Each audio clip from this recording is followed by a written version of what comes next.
Those sound out there good? All right, man. Quick swig if you got one. I know I am. Oh, yeah. Swing and a hit. There's never a swing and a miss, you know?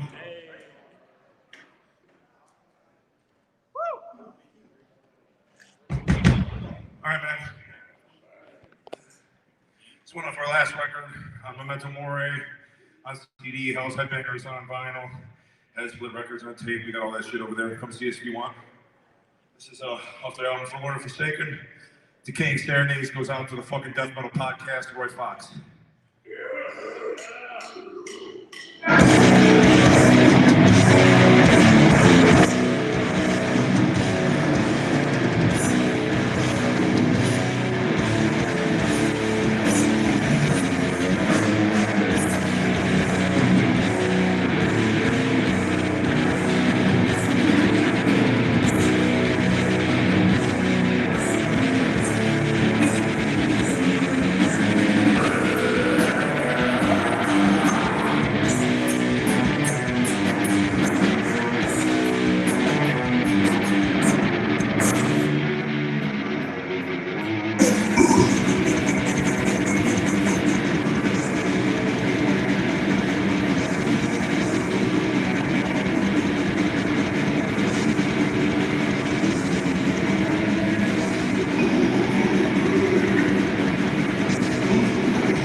school death metal.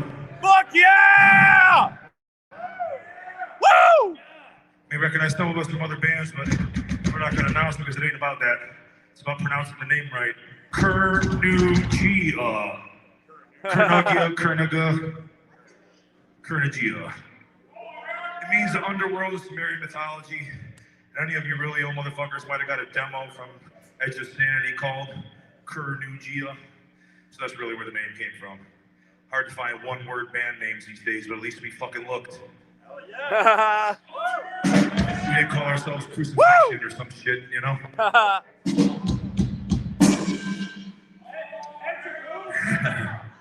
Anyway, keep this fucking train rolling, man. Yeah. Woo! Time to pray at thy sanguine altar.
Well, I was cold. Shit. All right. Flames of hell are warming me up. I already got another twofer for you here. Starting with what we're all headed towards. That would be an abysmal descent. Yeah.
Will Feiner right here, man.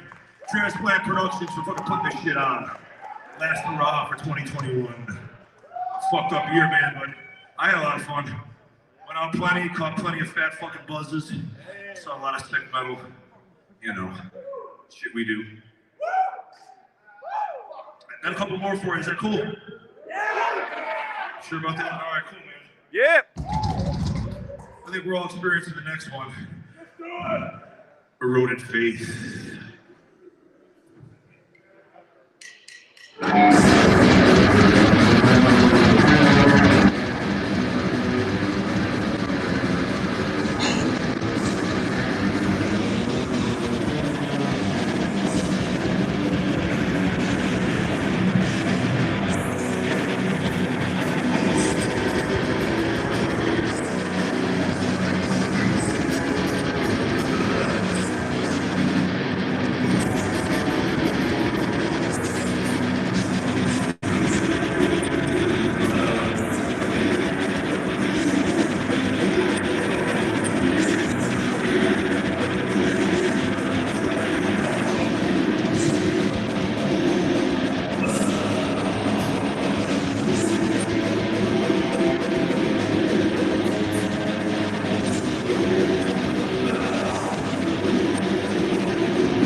All right, Death Metal Podcast coming at you.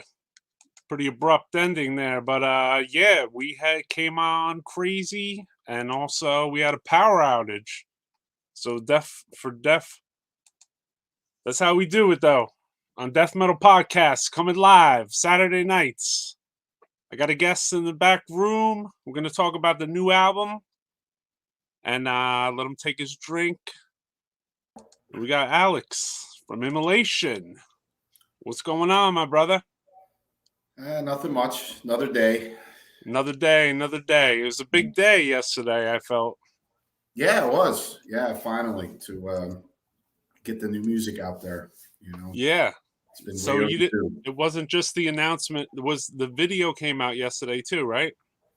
Yeah, the video, the album announcement, and the first tour of the year was announced. Yeah. And then we got I'm gonna show everybody the cover. Just grab that. I thought it was already on cue here. Yeah, I was super excited. I wasn't even ready for that. I was like, oh. Surprised everybody. Yeah, I liked it. I liked it. So here's a new album. It's called Acts of God. That's right. So this is the new Immolation album. Came out. They debuted the video yesterday, and they put out information about a tour as well. Yeah, the right here. Mm-hmm. The album comes out February 18th, and the tour starts on February 18th as well. So awesome, brother.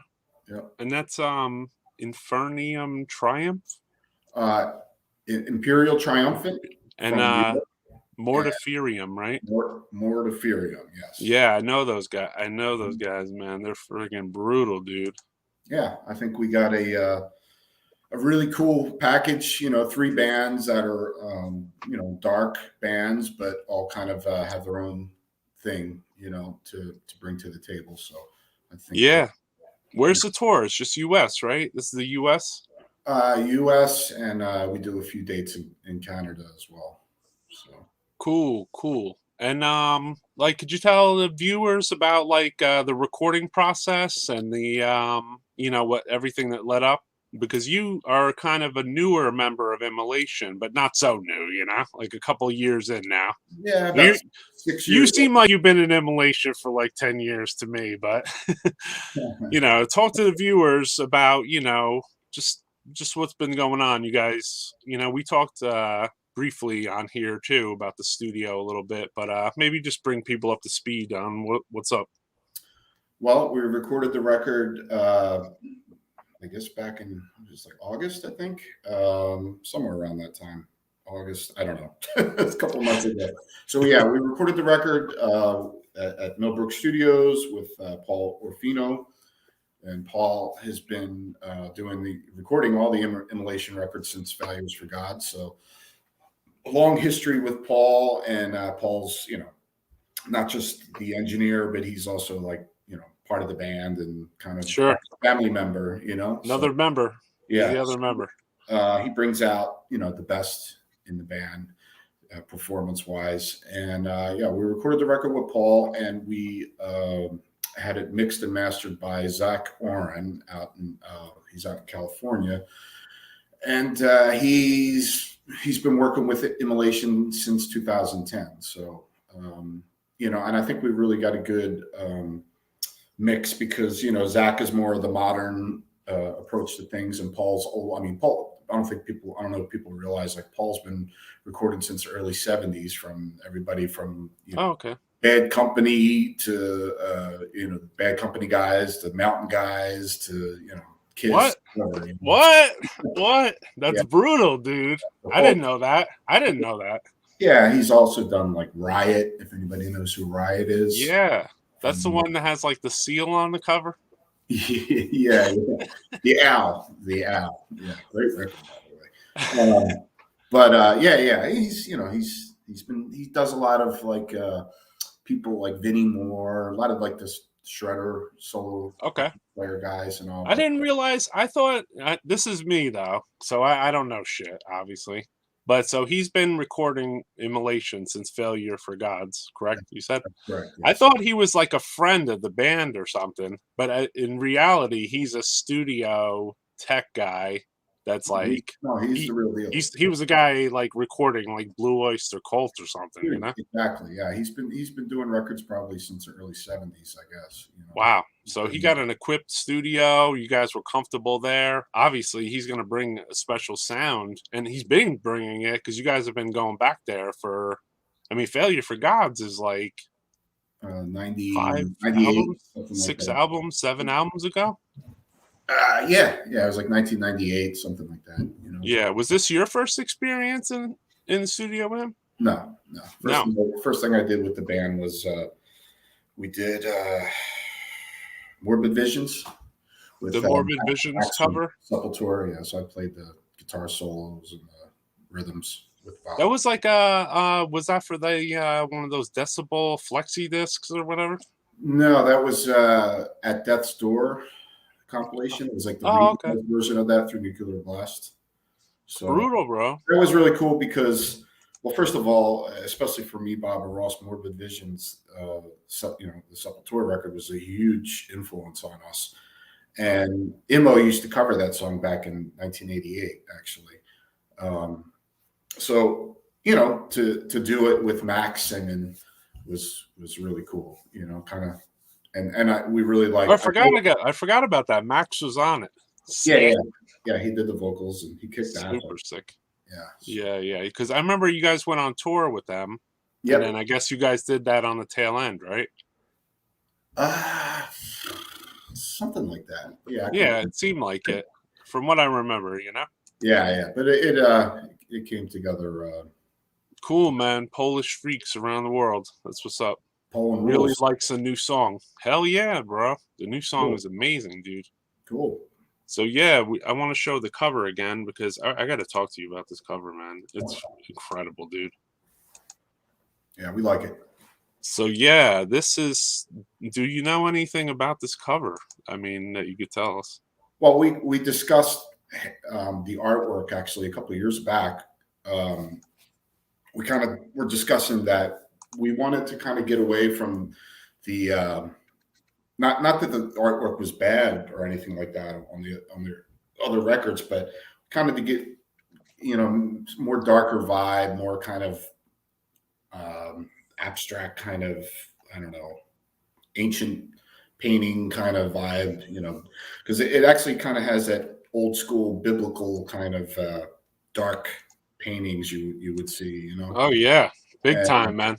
Yeah, that's the first thing that I was like, wow, that art is incredible. That looks like some Renaissance, I don't know, even like pre-Renaissance type art, Yeah, and I always felt, and I expressed my opinion on this, a few years back to the guys. I said, I always felt that a lot of the artwork didn't reflect the darkness of the band's music, and so I thought it was, I think it was cool that they went back to the old logo. First of all, I have to say that, and I'm sure there's other death metal fans that feel that way. Yeah, the funny thing is about that is everybody always says, "Oh, the old logo, the logo never went away. The logo has always been used." Right. The issue was that the aesthetics of putting that logo on with those other records with the artwork just didn't fit. Right. I could see that too. Yeah, so I could definitely see that. Yeah, but the logo is always been there. Yeah. People are like, "Oh, the old logo." It's just like. Yeah, like that was not our logo. It just said Immolation on the record, Yeah, I find it crazy too. Bob's probably pissed. He's like, "That's not our logo. It just says Immolation. Don't you guys get it?" Yeah. But, it's funny when I see people like the logo. Like I didn't know the logo meant the album was good. I mean, I don't judge it. I don't judge an album by its logo. I judge it by its music. But it's a fantastic. But as from a fan's point of view, when you see a band's logo disappears from the front cover, it's it can be a little off-putting. Well, I saw Iron Maiden's logo disappear. I'd be, or Judas Priest or somebody like that, because they have those iconic. Right. Yeah, if you saw Iron Maiden's logo disappear and it just said Iron Maiden, but it could nowadays. I haven't looked at an Iron Maiden since like, I don't know, 1990. I mean, maybe to play one once in a while, I played Live After Death, in the last like 2 years on my record player, but you know what I mean? Like, I don't know what their new records are like. Oh, I love it. You into new Iron Maiden? Yeah, yeah. Love it, yeah. I'm a hardcore Maiden fan for 40 years now, whatever it is. So you were online at the Kmart exclusive trying to grab the special. I actually going back to I think Peace of Mind. I bought a lot of the Iron Maiden records the day it came out. So I got in fact I found out as a kid when when the release date of Peace of Mind was, when Power Slave came out. From on, you know, I bought pretty much most of the records the day it came out. Up until now, when I pre-order a Maiden record, you know, gotcha. Maiden's like it's like Motorhead to me. It's just like, you know, some records are better than others, but there's not really any, you know. I have to say that the only thing is I'm not familiar with the 2 Blaze Bayley records. I'm just I can't listen to it. The vocals are just, you know. I'm not familiar with anything after Seventh Son of the Seventh Son, basically. So like, I don't even know. You know what I mean? Like I mean, I wasn't. You kept on with them. I wasn't big on what's that record that came out after Seventh Son? No Prayer for the Dying. I was kind of disappointed in that album. But as I go back, there's just a couple good songs in there that I really dig, you know? Yeah. I have a unique relationship with Iron Maiden too, because, you know, they were one of the first, you know, where I thought it was like heavier, you know? And because all I was listening to was like rock, you know what I mean? So it was like T-Rex and like the Grateful Dead, you know, or maybe like Mountain, like you said, was something.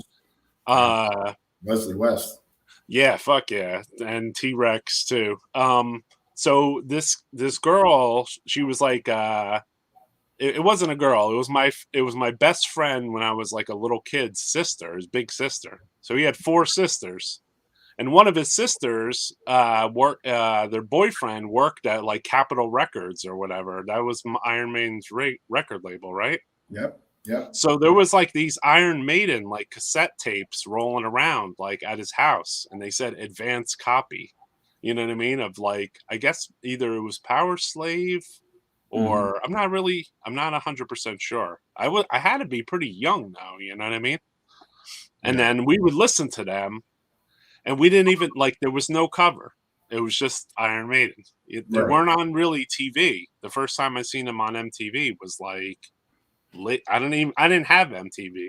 They had MTV. They had MTV. I didn't actually have MTV at the time.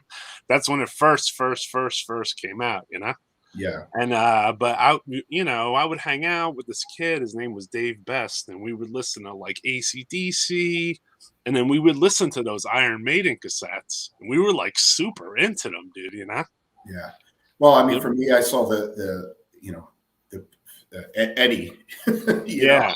So immediately as a kid, I saw that artwork and I said, I gotta have that. That's, you know, and I think it was probably Killer's record. And I was at the record store, looked at the back, and you know, Paul Di'Anno's got like spikes and I want to say that I eventually the Number of the Beast slipped into the mix. So like I didn't remember that as being like the first Iron Maiden thing that I saw. It was like more of those cassettes.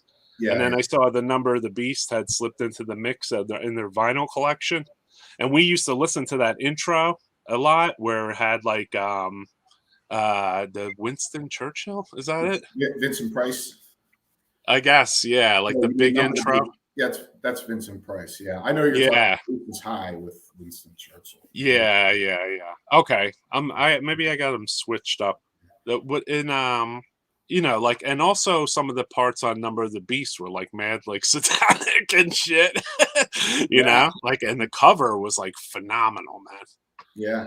I even remember sitting down with my friend and like drawing, like we would like try to draw it. You know what I mean? Like you put like a paper over the top of the record. You try to like that was trace back in the late 70s, early 80s when everybody drew the band logos. Yeah.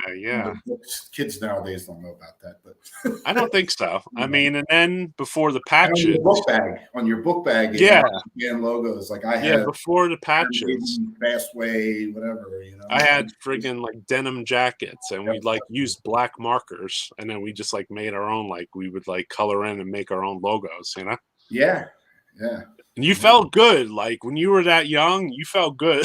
You felt good with that logo because you're like, this is the band I listen to, fucking Iron Maiden, you know. Yeah, and other kids are like, what does that mean? What's an Iron Maiden? Who's that? What lady is that? I'm like, no, it's not a lady, dude. Yeah. You know, it was funny because I remember one time I used to take a walk with my stepfather, and there was a kid that lived on our block, and on the back of his denim jacket it said "minor threat," and he used to go, that kid's just a minor threat. He didn't even realize I was in the league. Band, yeah. Minor threat rules too.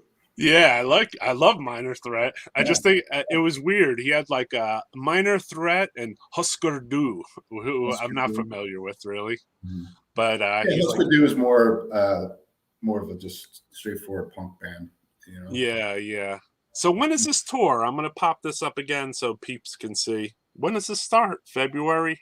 February 18th the tour starts, and that's with us, Imperial Triumphant and Mortiferum.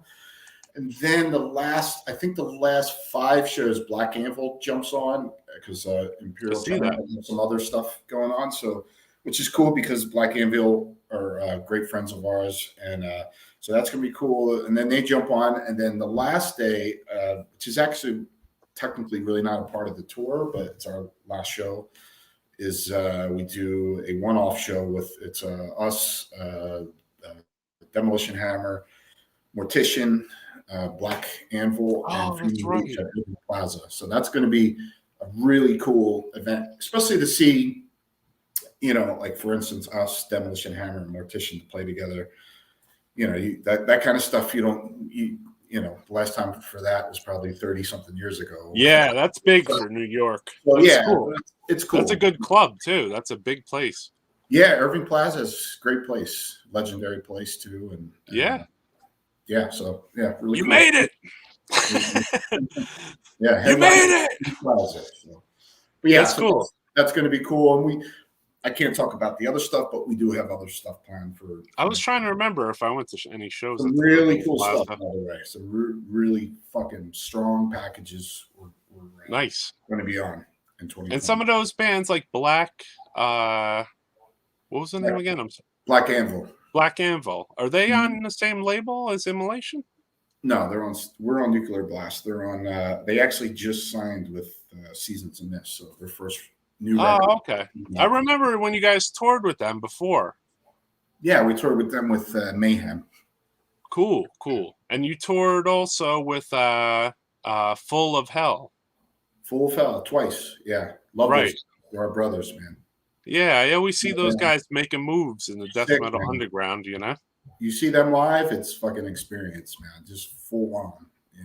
I see them making moves, bro. Which is nice because younger kids, it's cool. Yeah, and they're 2 of the guys are in their 20s. The other 2 are about 30, 31, something like that. But I mean, for me, Full of Hell is kind of a band that they're really not copycats. They're kind of doing their own thing, I think, and it's kind of got vibes of like Frank Gamble. What's up, brother? What's up, Frank Gamble? Yeah, that's my brother right there. That's what's up, man. Me and Frank actually, it's funny, Frank comes on here. Frank is actually the first drummer I ever played with when we were kids, basically, and we used to cover like Exodus and Sacrifice, Possessed, whatever, Metallica. Frank Gamble is the man, dude. I haven't seen Frank Gamble in a long time, bro. Dude, brother. The last time I seen him, he had his shirt off. He was playing with like some black death band. He was just like blasting back there, Probably Perverser and Effort or Bloodstorm. Yeah, he was killing it. He was killing it. It was in like Jersey City or something, which was more on my home turf. You know what I mean? Okay. Yeah. So I was like, oh yeah, it's cool to see friggin' band and see a band in Jersey City. He was the drummer also of the pre-GOREAPHOBIA band Infamy. Okay. Oh, he was the drummer. I didn't know that completely. Yes. Yeah. Gotcha. That's sick. Is there any Infamy recordings, dude? Nothing. There is. I don't have. Frank has them, I think. Oh, revelation! Hit up Frank. Yeah. Hey, Frank, we want to hear the Infamy recordings. We used to. Well, I used to trade around a rehearsal demo in '88, I guess, right before, because Infamy kind of what happened was most of the guys started Gorephobia, Infamy split up, and it was kind of a transformation, kind of like the same, and it was actually like the same time period too. It was rigor mortis, immolation, kind of, from 88. Oh, around that time period, around the time. Oh, yeah, it was 88. Gorephobia started June of 88. It's so weird because you've been friends and tape trading with Gorephobia. I mean, I'm sorry, with Immolation when you were young. You know what I mean? Like 87, 88, because your friend did like a thrash zine or whatever, right? Yeah, 87. It was actually Andrew Sack, who was the bass player of right. So I used to trade with him. Sack also used to do a fanzine called The Chapel, if I remember correctly. And so long story short, I didn't know Bob then. I knew Andrew from tape trading, right, letters and all that kind of stuff. And then I don't know how I heard about him. I just heard that Rigor Mortis split up, and there was this new demo. Yeah, because Andrew he was the singer of Rigor Mortis, right? Yeah, he didn't join Immolation, right? No. Andrew Sakowicz was pretty much the main creative force of Rigor Mortis. That was his band, pretty much. Okay. Bob, I think, started to write later on with the band, like songs like probably like Warriors of Doom. I didn't know that he was the writer of the music. That's kind of cool. Yeah, and then when Sack left the band, Ross was going to take over, and then they just decided, because Bob wrote 2 new songs, one being Immolation and Dawn of Possession, and the music was so much more, darker and just more extreme than the Rigor Mortis stuff. So I think they just changed them, and then plus with Ross coming into the picture and stuff like that. And then those 2 songs too is the first demo basically, and those songs are infamous now in a way. I got that demo in the mail from Bob, and that was like, at that time, that was some of the darkest shit out there, period. Yeah. So I agree. And it just went on from there. But so Billy Venner brought that demo into my world. You know what I mean? He had the tape, and he brought it over to where we hung out with these 2 twin metalheads. They were like the Kincaids. Right. So we would hang out in their room, and Bill would draw like little pictures of the Kincaids on like little sticker paper and like stick it on the wall. And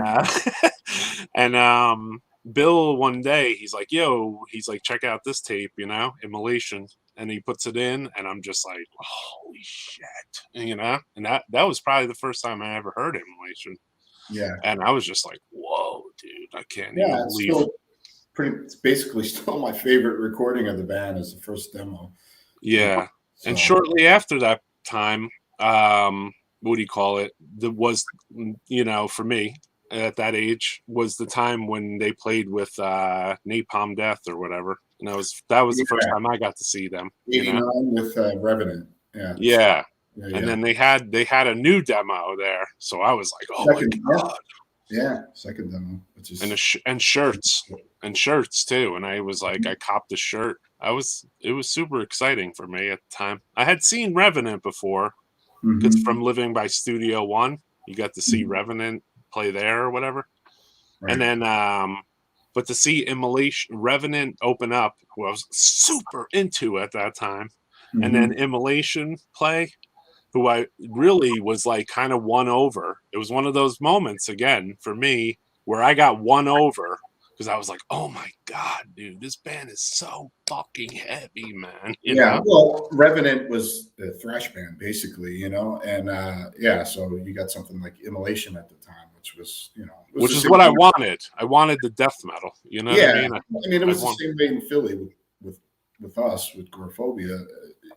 We were kind of lumped in with all the thrash, and because nobody was doing what we were doing. That's what was cool, is because when we became friends with the emo guys, it was kind of like, oh, we found our people. Yeah, in New York, that far away, So all right, Frank Gamble says you have to search his hundreds of tapes and he'll get back. Awesome, bro. You had him, bro. You're the last person that played me that shit, man. Hey Frank, I gotta have you on here too, man. I got a question about Decay. We need to talk, dude. Yeah, that's right. Frank was in Decay. A lot of people don't realize Was that. he though? Was he? We Yes, have he to find was. out. I Yes, heard he that they was. were waiting outside his house. No, I saw them play with. I saw them practice many times together. Actually, it was because Sale and Peter left Incan, and Sale were both in Decay. If people Right. realize that. So Frank and Ephraim Carabello, who were the brothers, they were without players, so they got Frank because we became friends with those guys too, the Decay guys, and Yeah. miss those guys. Great guys. Very little known Great band, band. Decay. Like no one, their name doesn't ring many bells in the death metal scene. Well, It should. I'll It give you should. an example. A lot of people don't realize is like the song "Eternal Torture" was a Decay song. The only Right. thing that was changed in Eternal that was the Torture only from part. Incantation. Yeah, that was a Decay song. So the only part I think John just added the dun, dun, slow thing in the middle or whatever, but that was a Decay song actually. It was written by Sal. Yeah, and it was half guys that played on the first Incantation like demo, like let's say half-ish, you know what I mean? Yeah, Sal and Peter. In the first flyers that came around of Incantation, it said ex-members of Decay and I don't remember what the other band was. Revenant. Revenant? Oh yeah, it said Revenant and Decay. I how I found out about Incantation was from Bob actually, because Bob said, in a letter, like, check out, there's this new band getting together, ex-Revenant, whatever, John McEntee. I didn't know John at the time, but I knew who he was because I, knew Revenant, Yeah, I wrote to John too for Revenant because his address was the one maybe in circulation that I happened to see before I saw Henry's. Yeah, I had written to John too, and that he, what do you call it? He was the one that wrote me back. Yeah, Chris Gamble used to write to Henry, so Okay. Chris had their demos, but I already had their demos from tape trading. Yeah. Just Fuck yeah, Eternal Torture. Yeah, it's killer. Oh yeah, man. Frank Gamble is in the house. Frankie. This is a classic death metaler that's also underappreciated. I mean, Frank Gamble not only played in Decay, he was in Bloodstorm, Perverseroth, Infamy, Necrotion. Yeah, man. Chris Gamble's brother. Crazy, man. Yep. Shout out to Frank, brother. How you doing, man? Actually, I've been friends with Frank longer than I knew Chris. That's Philly in the house. Another story. So Frank was I've known Frank since I don't know, 86. Damn, Philly is in the house. Like how everyone says like Philly cheesesteaks? When you were 16 or 15 or 10 or whatever age you were, was that a thing? Did anyone mention the words? Or was it just like were the food stands there? No, it wasn't Philly. It was just right. The cheesesteak. It was right. The thing. It wasn't like it was like a Philly export or something. I didn't think so. Not at first. Not at your age, because you grew up, and you grew up near Kensington Avenue, right? Kensington, K&A. Which is a crazy looking place. If you go to YouTube, anybody check out Kensington Avenue. I mean, it was rough when we were kids, and I wouldn't want to be there now. That's for sure. Yeah. I'm sure when you see Kensington Avenue now, you probably think like, "Oh my God, this is like friggin' Vietnam, dude.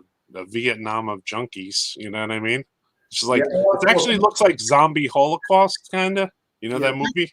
Back then, it was more like it was much, I guess, heroin addiction or whatever it was back when I was a kid, but it was more like gangs and stuff like that. We didn't call them gangs, we called them crews, So right. Crews that were in certain parts of whatever neighborhood and stuff. And if you weren't a part of that other crew, and wherever certain crews were kind of at odds with each other, you better watch your back. Oh, jacket gangs, right? Yeah. So. Frank Gamble says he's in Eric's basement and he'll show his vest. Super brutal, dude. Yeah, man. We definitely, you know, Death Metal Podcast 2 is a celebration to anybody into death metal and all the brotherhood of metal, you know? So it's cool to see other faces that, you know, maybe they don't get their flowers or they don't get their love like Frank Gamble. Frank Gamble's the man. Fuck yeah, he is. We got to hang out, Frank Gamble. Me, you, and Alex. We got to go we got to go bowling or go to whatever. Go bowling. Yeah, you know? And we'll go down and visit Alex. You moved to Virginia, right? Yes. Yeah. Cool, man. I'm in the mountains. You're moving around. You're making we're staying here. We're here. You're here now. You're down. You're down. Yeah. You're in the mountains now. That's cool. I'm in the mountains. The Blue Mountains? Virginia? I can't say. Okay. Yeah. You're new. Yeah. I looked at Virginia, North Carolina. Those places seem appealing to me weather-wise because living in upstate New York, it's kind of friggin' it's cold, man. It's very cold. So I love it here, and the people too. It's just it's a whole different vibe. It's not that uptight East Coast shit. Yeah. But even though you don't live right next to all the members of Immolation, you guys get together and you play like a real band, basically. Yeah, like people need to know that. All four of us don't live close to each other at all. Right, but people should know that you guys play like a real band. You know what I mean? Because you absolutely. do. I know you do. And that was one of the things with this record, which was actually the first time in many years with the new album, is usually for, I don't know, probably like 15 years now or more, the process was Bob would write the album and he would program, all the drum beats and which he still does, he'll do a pre-production thing and send out his ideas and stuff and songs or whatever that he writes and then meet in the studio. So basically like Steve would practice at home and he would learn the stuff and figure out what he was going to do and to show up at the studio to record his stuff. So the band never even rehearsed the songs, the album as a band. Same thing with Ross. Ross would be sitting at home with his bass, learning the parts, doing it, right. And actually, even the vocals too would be written in the studio, like the vocals and lyrics written in the studio, which happened again this time around. But musically, we rehearsed these songs as a band before we went in and recorded the record because we wanted to, especially with this lineup, we're really, really tight, and it's really great chemistry with the four of us. So we kind of wanted to capture that, and not just, show up in the studio and do your parts kind of thing. And or trade files over the internet because that seems like a thing nowadays. Yeah. So we rehearsed, and then obviously we were, a lot of the pandemic, made a huge. You joined like right before the pandemic in a weird way. Not that it seems like you've been in there longer, but you toured with them a couple times before that. There was a new album for Atonement, right? Yeah, no, I've been in the band since 2016. So. 16. Oh shit. Okay, my bad. I thought it was 2018. My bad. No. But yeah. So yeah, we rehearsed as a band and really and especially I think it helped Steve the most for him to really feel out what he was going to do. And I have to say, like, fucking the drum playing on this record is just like what Steve did is just unbelievable. It's phenomenal. He really knocked it out of the park. And I mean, I think we all did. We're all really, really happy with this record. We worked really hard on it, and it shows, I think, and I think people are going to really dig it, I mean, the sample shit I heard already was like, whoa. Yeah. I was like one of them, like I hate buying stuff with my phone for some reason. So like I was downstairs, like in my work zone down there. I don't even like buying stuff from the computer, like in one area in my house. And I was like, oh shit, Immolation have a tape. Because I've been, I've been taking in some of my stuff on tape for some reason. I don't know why. Yeah, yeah. My death metal, I've been taking in on cassette for some reason. I know you like the tapes. I'm not a tape guy. I'm a vinyl. All of a sudden, I'm a CD guy too. Yeah. Like when I really go for the quality, it's the CD. I love vinyl. I love all the formats. Okay, but for some reason, for some weird reason, because I was a tape trader, maybe I just like I am always listening to tapes. You know what I mean?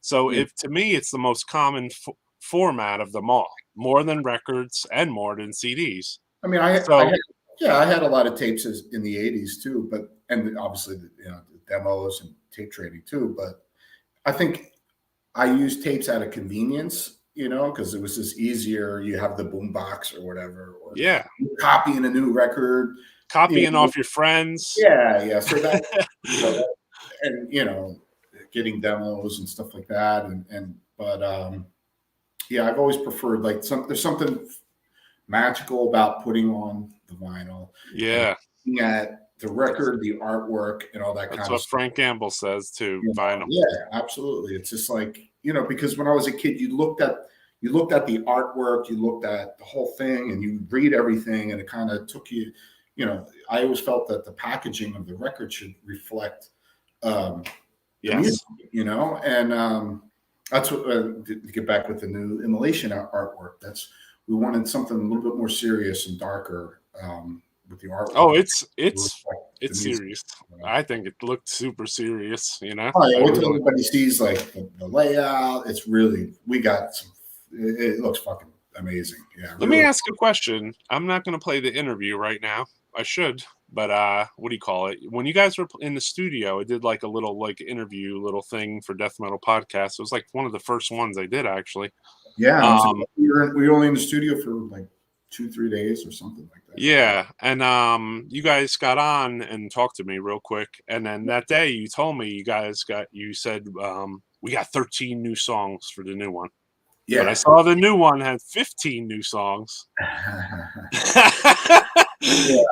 Well, I was like, oh shit, there's 15 songs, dude. What's up, man? Everybody's just gonna have to wait and see on the record. Gotcha, man. Here. Yeah. So, it was an exciting day to see a new Immolation record. I think probably for a lot of people, dude, Yeah. I mean, it's been a while now, 2017, since Atonement came out. So right. Obviously, because of we planned on, fortunately, in December of 2019, we ended our touring cycle for Atonement. So we planned on taking a break, and we definitely needed it because we toured our asses off for that record. Oh, yeah. And, I went on vacation, I remember, to Panama and for a couple of weeks.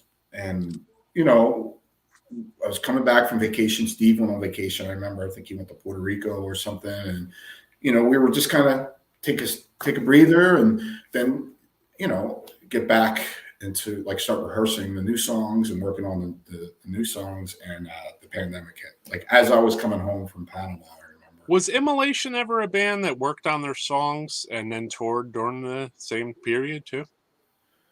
No. Usually Bob will, it's one or the other, basically. Bob will write all the songs, the music, and Ross would write the lyrics. But the other thing is that over the years, Ross would write the lyrics while in the studio, while the recording process, and they did the same thing. And now Bob helps with lyrics as well. For the last couple of records, Bob's been contributing with Ross. So, we rented a house when we recorded, where we talked to you from was the house we were renting right up in upstate New York. And so I would basically go to bed, and those two would sit up and for hours working on lyrics. And then they had to get those lyrics done in a couple of days. And then Ross worked out his vocal patterns, and that was it. So that's been working that way, and it seems to work that way with those two guys, you know.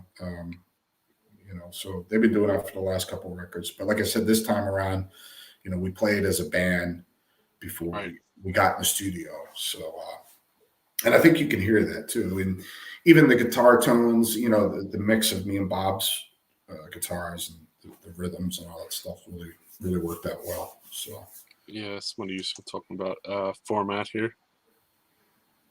The only format you can get with records were whatever was tapes. Yeah, I mean, the first things I used to get was you would buy tapes because you could get two.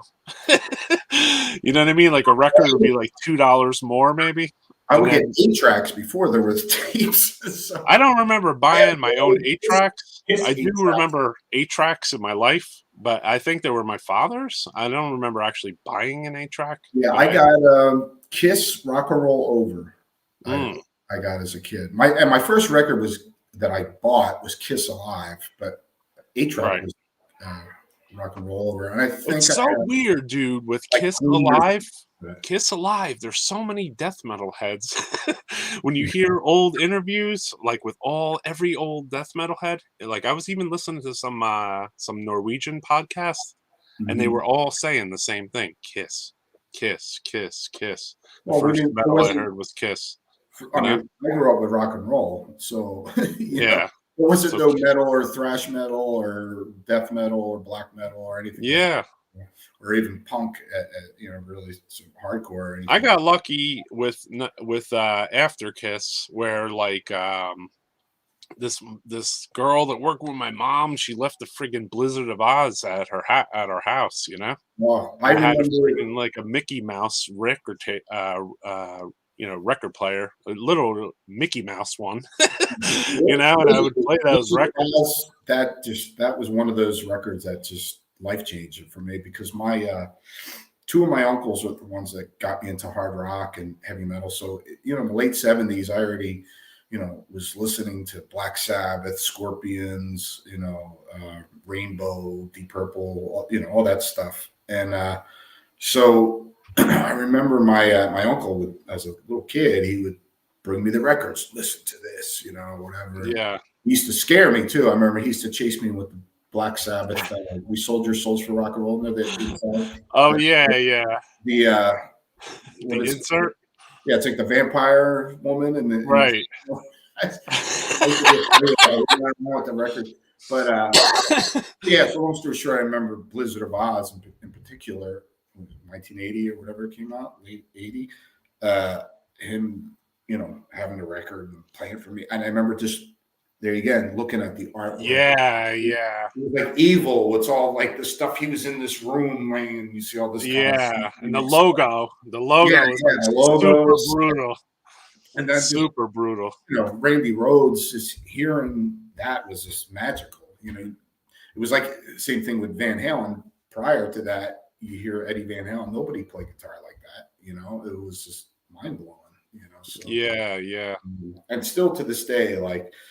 You know, my favorite music is from the 70s and the early 80s. And, you know, so you know, those records still just blow my mind, just like back then when I put them. The other day I was on a podcast with Sebastian and some other dudes and my friend Sebastian.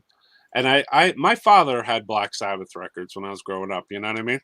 Mm-hmm. But the thing is, like, you know, so I remember seeing them, you know, probably listening to them. I don't know. I still have the fucking records, which is so funny. So anyway, he was talking to me, and I was like, my favorite band of all time, and that he was ready for Black, and everybody said Black Sabbath. The words came out of their mouth, and I was like, Led Zeppelin. Because I felt like Led Zeppelin was better, you know what I mean? I thought Led Zeppelin had a stronger catalog than Black Sabbath. I love Zeppelin. I love Zeppelin, but Sabbath, man. I mean, Sabbath sound heavier, and I like Sabbath. You know what I mean? Like they're heavier, obviously. So like, I'm not saying I don't like Sabbath. Yeah. I guess maybe I would put them at number 2 for me as far as like rock. I don't even know where they were rock, but you know, they were just like next level rock, you know? Yeah. I mean, I'm a big Zeppelin fan too, you know, but yeah, Sabbath is, you know. Yeah, I feel like, you know, everyone everyone in metal always says Sabbath, and they always say Motorhead. You know what I mean? There you And I'm go. like, Led Zeppelin. There's another band. They're you like, know? what? Led Zeppelin? I'm like, yeah, Led Zeppelin. Yeah. You know, Led Zeppelin and Pink Floyd. I mean, There's my favorite fuck, band dude. ever. It's, So fucking amazing, man. Yeah. I don't know if they get enough love, you know? I got to give Led Zeppelin some love. Yeah. Oh, yeah. We'll do, Frank. I'll let them know, brother. Hell yeah. Frank Gamble in the house. Yeah. Yeah. So, Yeah. Someone's saying Atonement was good. It'll be hard to top. yeah. Well, that's up to the listener. We think we topped it. Yeah, So, yeah. You know, it's hard to judge from just one song, but the record, Budgie, great band. Hell yeah. Yeah, the new album really, I think there's a lot of diversity on the record. There's a lot of kind of different, hills and valleys that the record takes you on, but it's definitely if to compare it to Atonement, it has a lot of the same kind of strong songwriting, but it is I would say it's a heavier and darker record than Atonement. So and cool, man. I guarantee that Steve, Bob, or Ross will tell you the same thing. Cool, man. I'm excited for Immolation, and the album comes out end of February, mid-February? February 18th. All right. So Yep, everybody got to look out first for day of that. the tour, Richmond, Virginia. So And Nuclear Blast, obviously, nowadays, worldwide distribution, which is cool. Yep. And yeah, man, I'm excited. Nuclear Blast, actually. Yeah, right. We just renewed for this record. It's our first record renewed contract with Nuclear Blast, which we're ecstatic because, without a doubt, they are just the best people we ever dealt with, as far as record labels go. Just, They really stepped up the game happen. over all these years. Just like I, kind of remember the Nucleus. Nuclear Blast just kept going up, and a lot of other, labels were falling, and and right now Nuclear Blast is basically the biggest metal label in the world. So yeah, they really got their shit together, and I definitely big part I think in Immolation signing with Nuclear Blast kind of helped get the band up to another level, and we'll continue and still climbing. Sure, bro. So yeah. Killer, man. You're on the same label as Slayer. Yeah. Yep. Well, I don't know who else. I mean, I'm trying to think offhand. Who else is a big older bands like Anthrax is on Nuclear Blast, Exodus, really? Death Angel, Testament. Wow. Zombies on Nuclear Blast now. Did you ever imagine in your lifetime that you would be on the same record label as these bands? I don't know. I don't think I ever thought about that kind of stuff. Yeah. You're a kid. You just trying to play music, and you really. I don't know if there was any. I know I wanted to just play music. That's all I wanted to do. But I don't. You didn't think about how your music would go out there, basically. No, I mean there was never aspirations to be a rock star or anything like that. I just wanted to make the music that I wanted to hear, and I wanted to be a good musician. And everything else has just been an added bonus. I mean, you stayed with it because, you went through the tape trading thing, Infamy, Gorephobia, you just ran through, and did Gorephobia for a few years, then it was like an on and off period for that. Then you were in Incantation. I'm sure I'm skipping a bunch of bands too. And then, you had a pretty good run with Incantation. And then Immolation, which, I mean, those are like, 3 bands that are just like, fuck, dude. As a death metal fanboy over here, like you were in like 3 of some of my favorite bands, you know what I mean? Well, I never had any aspirations. Gorephobia was my, my baby, so that was my thing and my songwriting and all that kind of stuff, my vision musically, Chris's lyrics. And, so I never had any aspirations to join another band or anything like that. Even back in the day, I was actually asked, Tom Wilkinson, who's the original guitarist with Bob in Immolation, asked me to join the band. and play guitar and him manage the band. That was the idea. And I said, no, you know, and I loved Immolation. Those guys were my buds, but, you know, back in those days, I just, you know, had my own vision, you know, so it's kind of weird how, you know, I went up playing with my friends in Incantation and, you know. Yeah. I think everything happens for a reason, dude. So chips just fell in but place. I'm where I belong with them, without a doubt. I mean, Oh, I know that. They're my brothers, man, you know, so it's I know that, dude. Yeah, you don't have to tell me, man.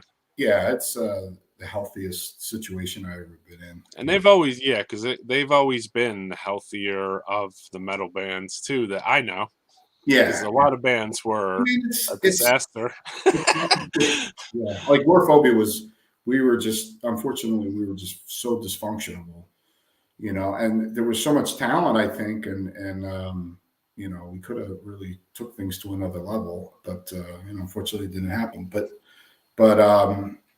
you know, with Immo, that's one of the most important things. It is the most important thing being in a band is the camaraderie, and I that's what makes a band last, you know. Right. And you got to be friends, you got to be a family, and we're definitely. I mean, you know, we're family, we're brothers, but also all four of us, we have a lot of integrity as musicians and what we're doing. And you know, when we go on stage, you know, like I'm not worrying about Steve, Bob, or Ross like failing up on stage. Like, right, everybody's going to go out there and give it their 110% every fucking night. And yeah, so that's a great thing. And you know, so that's one of the most important things is being friends. And you know, and I've told the story a bunch of times in various interviews, but you know, one day I was talking to my wife and I said, you know, I'm not gonna join any more bands. I'm just gonna do my own bands and that's it, you know, or I'm the leader and that's it. I'm not, you know, going to go down that route anymore. I said, unless Immolation call me. I said, they're the only band that I'll play with, that I'll join. And that's what happened. So, Immolation called.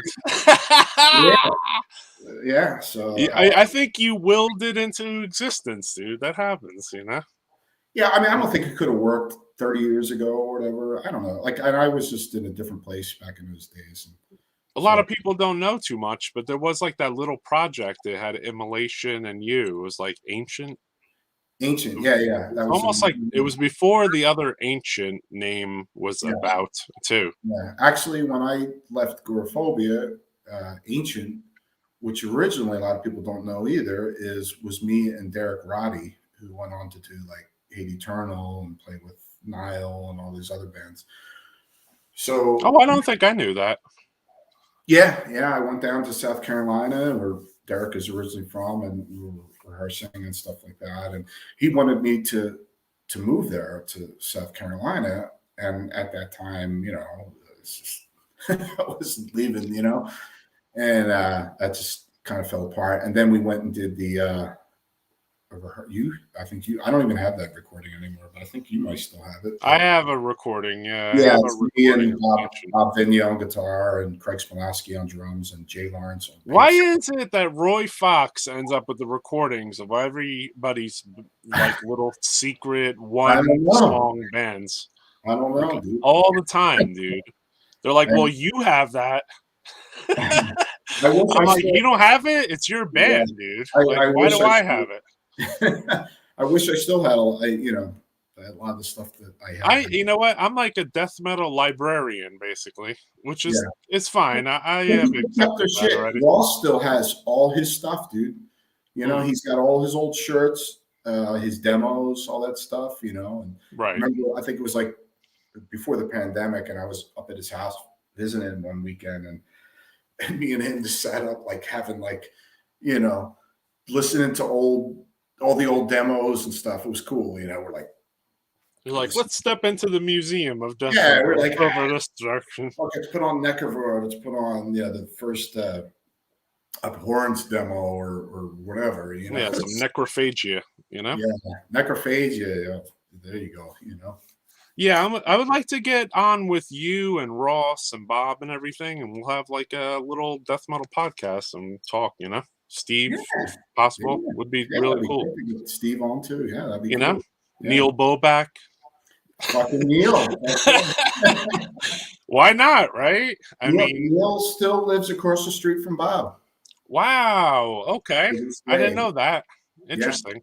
They What is the trajectory of Neil Boback, the early Immolation drummer? Like what? Yeah, what happened to him, man? well, actually, Neil was the second drummer because before that was Dave Wilkinson, who was Right.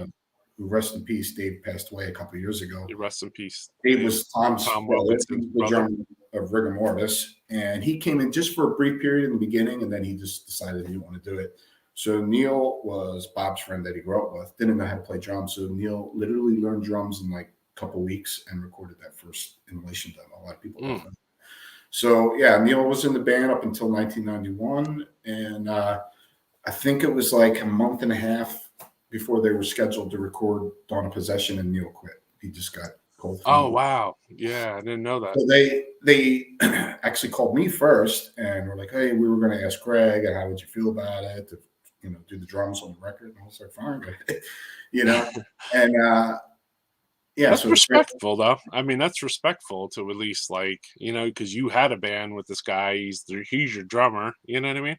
Yeah. Well, I mean, I think I find that respectful for a band to do that instead of just being like, "Hey, we're stealing your drummer."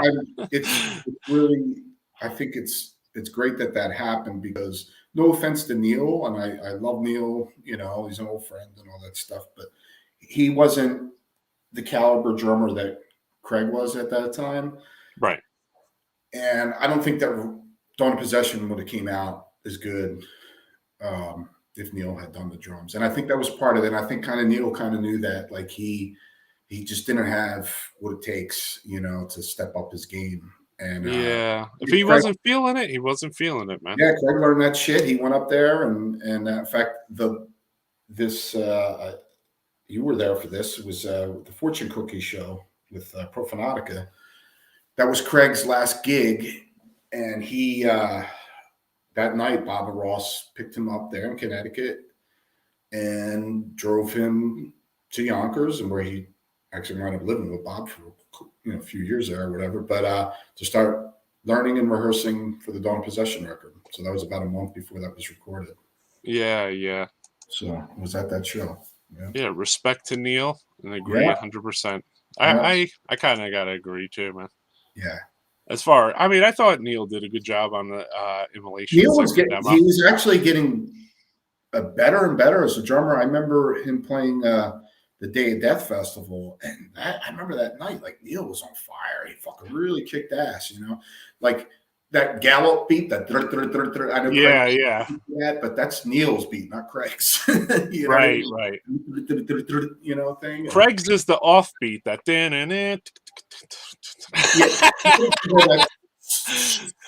I think Gorephobia had that little offbeat thing going on once in a while in the song. Craig got that stuff from like Clive Burr and Kim Ross. That was like he brought one of those little parts to the first Immolation record. I heard that little, like it had that little off. Yeah. I was like, that sounds like a little Gorephobia drumming, on that one part. Craig knocked it out of the park. He saved the day. Yeah, and a lot of people regard the first Immolation record as the classic, dude. But you have to remember, it's the culmination of their demos, years of writing, rigor mortis. You know what I mean? Old school people, they're like, Dawn of Possession. But to be honest with you, like, there's a whole new fan base. So I know that stuff. Some of those records, some of the newer fans don't even know those records as well. They're more into the later stuff, Sure. So it's same when you've been around as long, say even Incantation or somebody like that. You don't realize it. Everybody, it's not all Onward to Golgotha. They like different eras of the band. Yeah, I was just talking to Chris Webber from Rochefort, and he was bringing up a pretty good point, and I found it pretty valid too. I mean, we're gonna, it's not 100% what you're saying, but he said, he goes, everyone's second record is their best record. He's like, if you go to down the line, you go down to Slayer, you go down to this band and that band and that band. And I'm like, I like a lot of bands' first records, but you're kind of right. The second record is kind of where they worked it out a little bit. You know Well, what I mean? know what they could be that can contribute to that is that the pressure's so high after you, because you have, like you said, there's years of, you know, of songs coming together, just like an Alma de Golgotha, which is written by like 5, 6 different people, you know, Right. that album. And so there's all that time that goes into those songs. So by that second record, you really got to like, oh shit, you know, I did something great. Now I really got to step up my game, you know? Yeah. So, you know, or the studio, maybe you found like the better studio or something. That could be a thing too. You know, I mean, you learned how to be in the studio, like how to do your thing a little bit. Well, yeah, it's just like songwriting. I mean, over a period of time, you kind of figure out how to do things, you know, and that you're trying to do earlier on that you just don't know how to do, and you're trying to get to that place. So over a period of time, whether it's recording or writing songs, or playing live or whatever, you just kind of fine tune your craft, you know, as you go along. Question here for you, I think.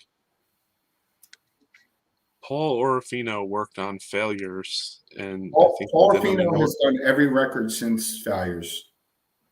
So there you go. So So yeah, he's been on everything, all the newer stuff. Yeah. Dawn of Possession is one of those rare mixes that happened at the time. One of the greatest albums, the black metal scene. I agree, bro. Yeah, I agree, man. Yeah.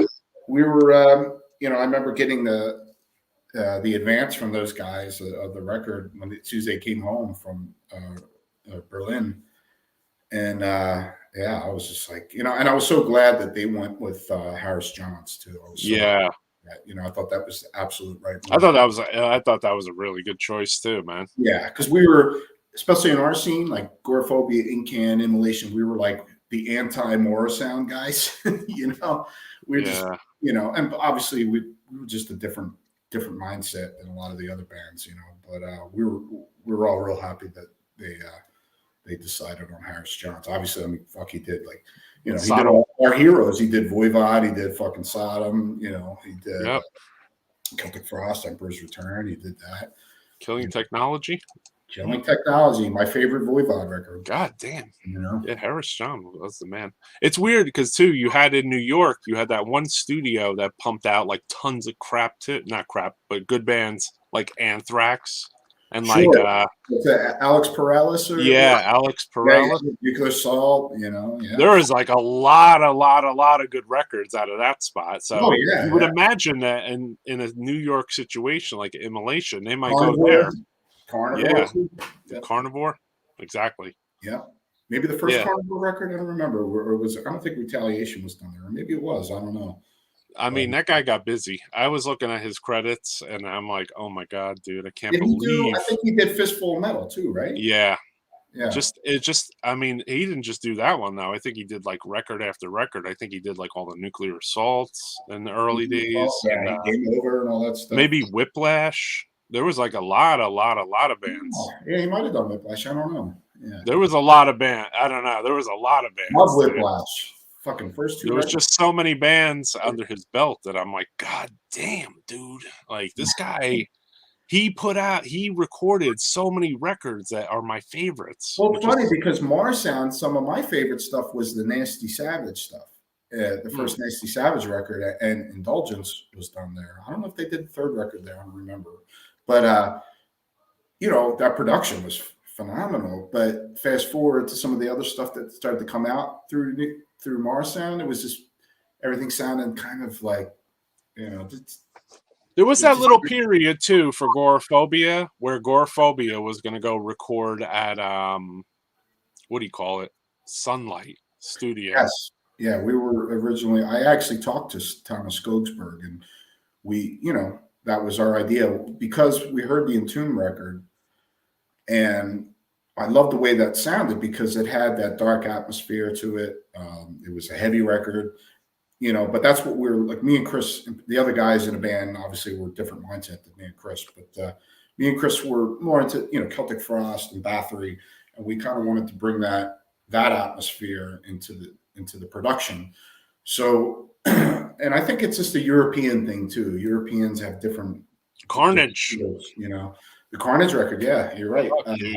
So the yeah, Carnage has one of the best mastering, and this is my just death metal opinion, but it probably has one of the best death masterings of all like death metal records. Yeah, but yeah, we were going to go there, and we were going to. I think I was planning like I was going to stay with Anders from Unleashed. We were all going to stay with different people. Like it was going to be cheap too, because Sunlight was like super cheap to record that. I think it was more expensive to fly over to Sweden than it was to record there, you know. But right.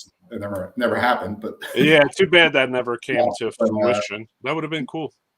But yeah, that was, we were going to be like, you know, the first American. I think that would have been cool. I mean, yeah, because if you also, there was a huge legacy after that with Sunlight. Not, you know, you have your Entombed, you had your Carnage, I think Dismember.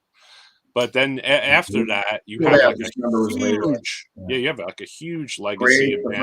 Grave record was done there. Yeah, everything till kind of you hit like Gory Sound, and Dan Swano started kind of like rolling over and kind of like taking the helm a little bit off, you know. I mean, the thing is, though, I like producers that kind of, you don't want something to sound like every other record. You want to have every record sound different and kind of bring the best out of the band, you know, instead of making, you know, it's like, all right, I'm going to go to this studio. Like I noticed, like, I'm not too familiar with a lot of the death metal lingo of the current scene, you know. I come from a different era, you know, as you know, but I know, like, I always hear like stuff like the HM sound or something like that. Oh yeah, like, HM2. That is like the most stupid thing I ever heard of in my life. You know, like a pedal makes your fucking sound of your band. You know what I mean? It's so fucking ridiculous. They just, it's like a label. I think people just consider it a label, and a lot of people want to label metal bands this or that. You know, it's like, okay, this band is black metal, this band is death metal, this band is thrash. This band is not just death metal. They are the HM2 death metal. So you know, okay, their guitar sound is going to sound like the first Entombed record. I get it, you know? But I think that we grew up in a time where there wasn't a label on everything. You know what I mean? There was just like, black metal was not even a label. I mean, I have to say, back when we were younger, no one said the term black metal, really. Well, no, I'm sorry. We said it when we talked about Venom's record. Well, yeah, I mean, actually, a lot of death metal bands were called black metal too in the 80s. I mean, they might have been, but I didn't hear people throwing that around in like 1989 or 90. They might have said it like in a review or something. Yeah, Slayer, somebody might say it a little. Time too, you know. Yes, I guess Slayer, maybe. I mean, you know? In my opinion, Merciful Fate is like black metal to me. It's not all about it's black metal. Doesn't come from Norway. It's a sound and it's an attitude in the music, I think. And you know, same thing with death metal. Like, I have a different outlook on what death metal is. Like, there's a lot of bands that came out in the 90s that I don't consider that death metal to this day, you know, but people call it death metal. But for me, death metal is supposed to be more related to black metal, where it's very dark, but death metal also has the heaviness. So you have to have the heaviness, the brutality, and the darkness and the atmosphere in the music. But like in Immolation, we see it as something dark and evil, and the most important thing. You know, it's not just about drink.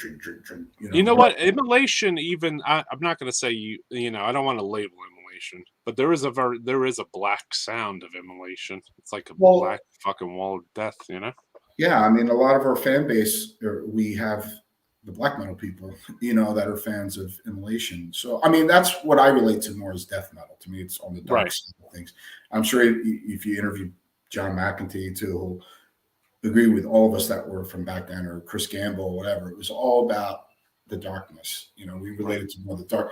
So I think that's why we kind of felt alienated by a lot of the American bands because they were more about the brutality and the more like thrash bands, but it's more brutal. And we didn't relate to what they were doing because for us it was about a feeling, a dark feeling in the music, and feeling like hopelessness and darkness, and So yeah, but whatever. I mean, you know what? At the end of the day, it really means nothing because the only thing that means anything is if the music moves you in a positive way, then great. Like whatever you like, and everybody has their own opinions on things. Yeah, I'm not the elitist that I was back in 1988 and 89 and 90 or whatever, So it's not a big deal. But yeah, we all got our, I don't know, I see opinions. Paul trying to pop in. If you hear me, Paul, try to pop in again. You pop back out. I think he's gonna try to show malignancy to us. I'm sure you gotta go. I hear your daughter in the background. She's like, feed me. Yeah. How old's your daughter now, Alex? As of today, she is 7 months. 7 months. 7 months today. God damn. Yeah, 7 months. She's God, awesome. time flies. She keeps me busy. Just wait. Just wait. Yeah. I had to get permission to come on here with you. Yeah. Did you get to sleep yet? Sleep? I don't. No, right? Not yet. It's funny. I went up to do the new record, the new video we recorded. Actually, we did like a week and a half ago or 2 weeks ago or whatever it was, and I was thinking I went up there oh, maybe I'll get some sleep, but that didn't happen either. I was just nice. I could sleep past. Yeah, sleeping is once you have children, sleeping becomes a thing you don't see till they're 5. Yeah, I don't know when the last time I had 8 hours of sleep. It's been a while. Yeah. We got 3 daughters. We're grown daughters now. Yeah, don't even count on it. I say 5, about 5 is when you can. I can't even sleep now. I could get 8. Well, actually, probably when I go on tour is when I'll sleep. When I go on tour, I sleep fucking great, actually. So right. Especially you're in the bus, you just kind of get in your cocoon and that's it, man. Yeah. Your wife's gonna switch places with you, and she's like, you know what? I need some sleep. Yeah, she's gonna be like, I need some sleep, so I'm going on the tour, and you're gonna stay home. See ya. Sure, I'll stay at home. I don't care. Yeah. I'm a homebody anyway, so. Yeah, Frank Gamble again. Sleep. What is that? Sleep. Oh, Frank, it's good to see you, man. Yeah. It's good to see the man here. Yeah. Somebody else also agreeing with you. Merciful Fate is black metal. Yeah, absolutely. Yep. Yeah, man. I mean, they're dark as hell. They got the makeup. Oh, that was another mind, just blew my mind. A lot of Merciful Fate. I remember as the Immolation years rolled on a little bit. I noticed the Merciful Fate influence was rolling in even a little harder, especially with the melodic guitar. I don't even know. Yeah, definitely. I mean, something you were doing that it just was a Merciful Fate feel to it. Well, Goreaphobia, it's obviously when we did the second recording. But yeah, I mean, Immolation, yeah, obviously, Bob is a huge, and Ross, huge. Oh yeah, of course. Steve is. I would say Steve's more of a King Diamond guy. He's like Mickey D and all that stuff like that. Okay. But yeah, we're all 3 of us are huge Merciful Fate fanatics. Yeah. I mean, it's weird though, because a Merciful Fate situation, everything is so much different and older and I want to say clearer. You know what I mean? Where your band can be influenced by Merciful Fate and your riffs, and you know what I mean. But at the same time, there's obviously Immolation and Merciful Fate. They sound like 2 different bands. Well, I think for all of us in the 80s that come from the death metal scene, then our influences, we weren't trying to copy anybody. We were just trying to take our influences and kind of create our own sound. It wasn't about copying anything. I never wanted to be, I didn't want to be Black Sabbath. I didn't want to be Merciful Fate. I didn't want to be Celtic Frost. I wanted to do my own thing. I Right. could say that for all of us. And we just kind of created our own, vision, own sound or whatever. So, and in those days too, it wasn't any kind of like, I don't know, formula or whatever what death metal was supposed to be, or black metal or whatever, It seemed like the death metal formula nowadays is to sound like the death metal formula of the older days. You know what I mean? And to a point where of almost fault, because in a weird way, some bands sound a little too like others, and then it's like it's hard to find the more original bands. Yeah, I'm I mean, it is, yeah, I mean, there are bands like, in fact, that band that's on tour with us, Imperial Triumphant, kind of very unique, like it's weird. It's like experimental jazz meets black metal, and it's oh its wow, own thing, so that's cool to hear. I love seeing that when I see younger guys that are kind of taking things, in a different direction instead of just copying everything we did. And still, even saying that, there's newer bands that have the old school sound, but kind of have their own little stamp on things too, So, yeah, it's, we come from a different era when it's just like in the 70s of all the great rock and roll, like bands like Floyd and Yes and Rush and Sabbath and Purple, and they were all Zeppelin, had their own unique thing, yeah. and pushing boundaries with music. And it's the same thing with hardcore and new wave music and thrash and the death metal thing. We were just pushing forward, and so nowadays I don't hear that as much. I just hear everybody kind of going back to kind of. Maybe that's a good thing now. Maybe bands will strip it back a little, because I noticed a lot of bands got very technical too.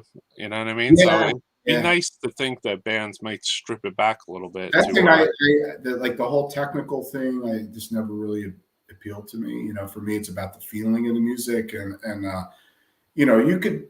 It's like, all right, I'm impressed. You can go, whatever, and that does nothing for me. Like you speak of Led Zeppelin, like Jimmy Page.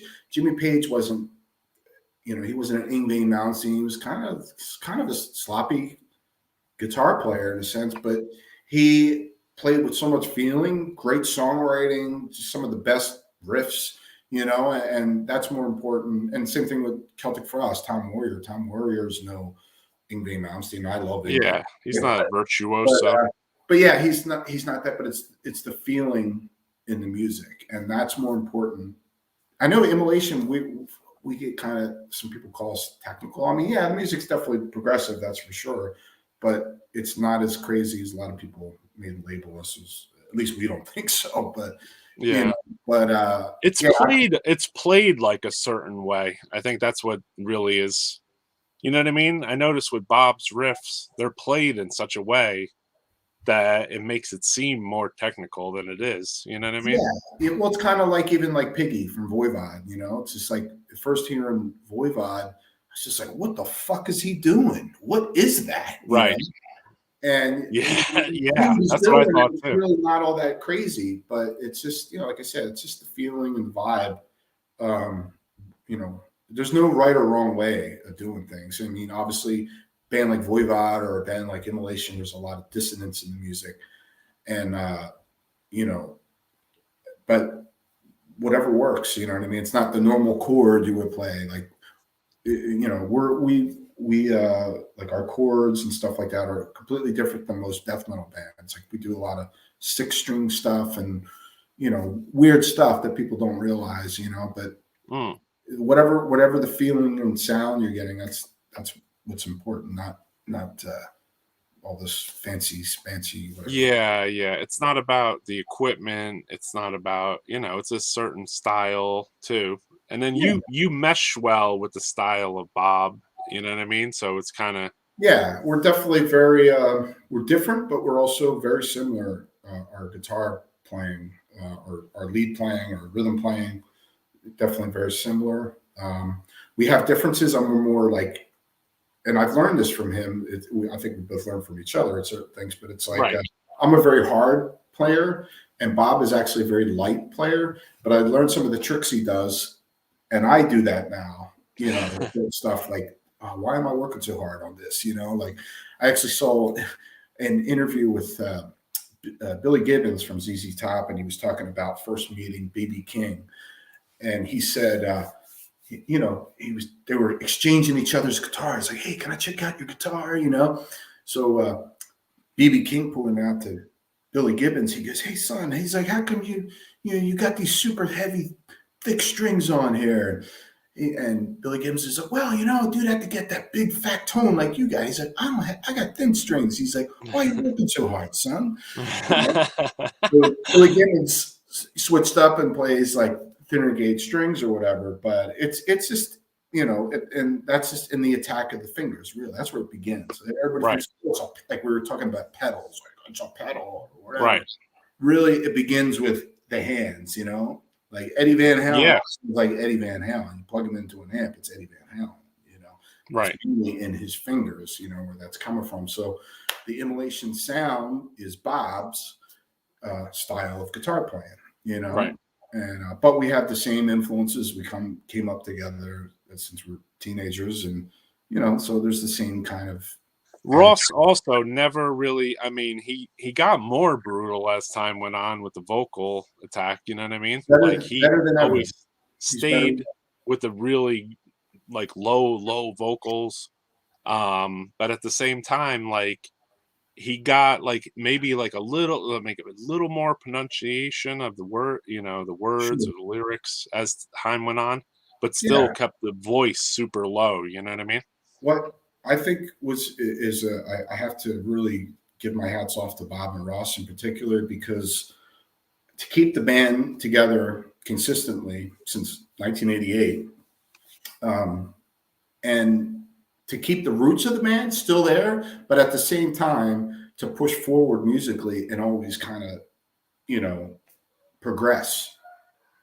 So it's kind of hard to progress and keep the foundation there. It's a tough thing, you know, with bands. And so to be able to maintain that with every record, to kind of, you know, do some new things and, you know, explore some different avenues in the band is pretty impressive, you know. And because for me as a musician, I never want to go backwards. Like when people say, oh, do something like back in 1990. Well, it's like, it's not 1990. You know? I don't feel the same way I did in 1990, you know. And, you know, so you're always looking forward to progress and you know, get better. You're always trying to outdo what you did previously. And that's the way we looked at Acts of God, this record, that we wanted to take the band to another level. And we have that mindset in the band, all four of us, you know, whether it's songwriting or our musicality or our performance or our playing, constantly trying to get better. You know, everybody's in the 50 realm right now. Hey, yo, you ready? Malignancy's about to fucking start, so I can fucking go out there and live stream that shit. All right, bro. That's Paul from all right, Alex. Alex, good having you on, brother. Yeah, thanks for having me. Yeah, man. I'm gonna we're gonna go live to a Malignancy show in Kentucky, I believe. That's where Paul's band was playing before. Oh, cool. Yeah, man. I don't know. Like, and later tonight, I'm at 12-ish. If I could stay on that long, Vivisect from Jersey is coming on. So thanks for coming on, brother. Thank you. Thanks for having me. Can't wait to hear the new shit in full, brother. Immolation rules. All right, man. Later, brother.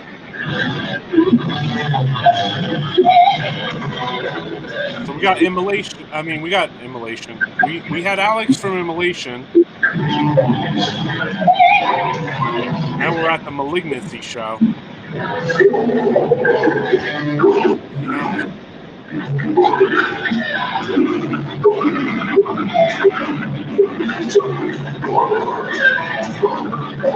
I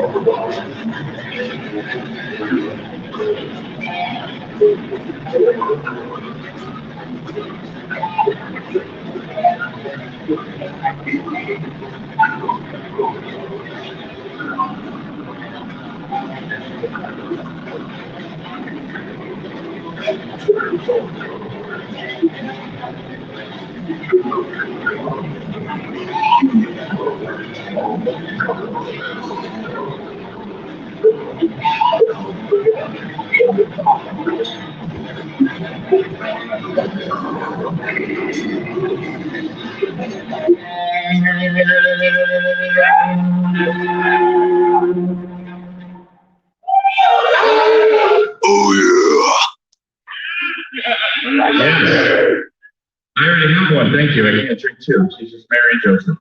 Oh, sorry, I'm in the house of God. I can't say that. You could drink two, you fuck.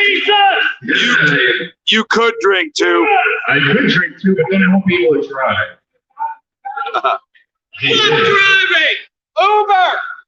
All right, just Mike. No trigger. Apparently, the trigger sounds like smashing cookies against a brick wall or something. I don't know. Doesn't sound good. All right, so we're a death metal band, as you can tell. I mean, I know you guys have had a whole night of 8-year-olds up here crying and yelling. That's what death metal vocalists are, which is 8-year-olds with no Ritalin. Right? Is that what we are? That's what we are. Yeah, crickets. Are you guys ready? Can you help us start a song? We're going to start a song, but we're not going to do it without you. I'll count to 3. You scream your favorite genitalia at me, and we'll start the song. Sound good? Yeah! 3 people. Cool. Awesome.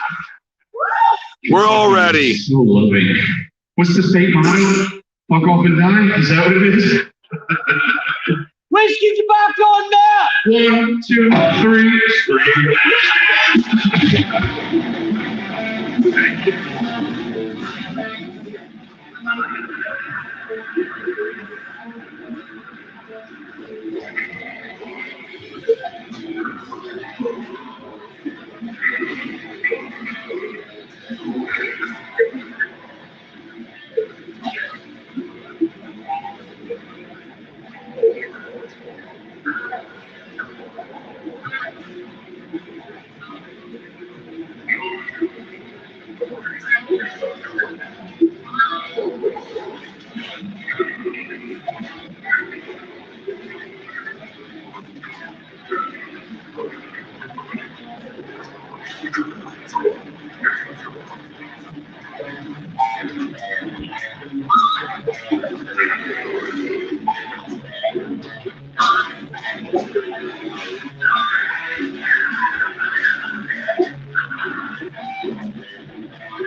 No, Billy Pussy. Who doesn't? Also, what else do you like?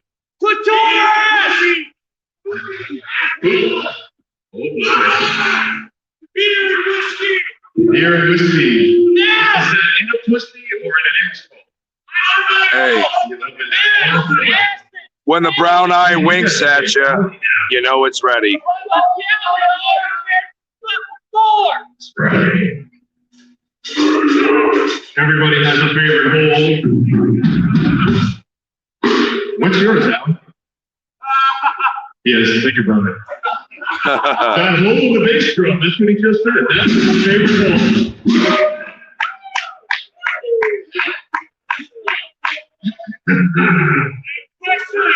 All right. Hey, listen, I can talk. I'm up here. It's all right. Well, you can move around. I know you don't move around. Where are the little guys? Where are the 12-year-olds? There you go. No, you're not 12.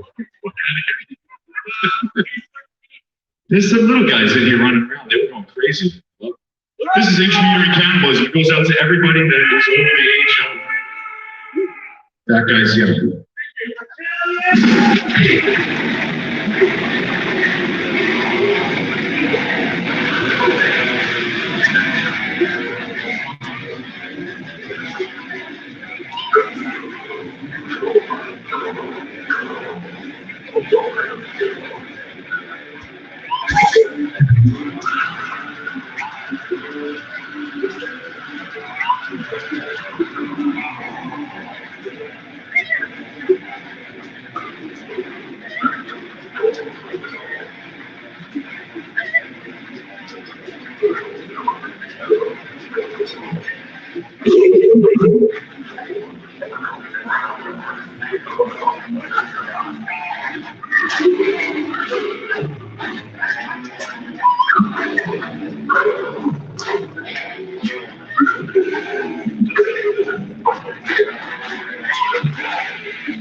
Oh yeah, yeah.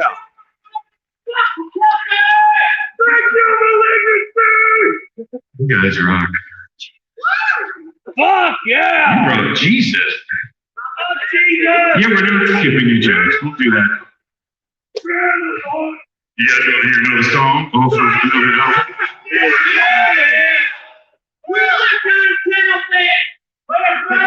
You want jailbait? That's what I heard. You did it. Anybody have that record? Oh yeah, You got it, brother. Hell yeah. you gotta have it. You just do. I don't have any of them. Women! Eugenics. It's coming. You're from South Carolina, aren't you? Women! That's right.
Oh yeah.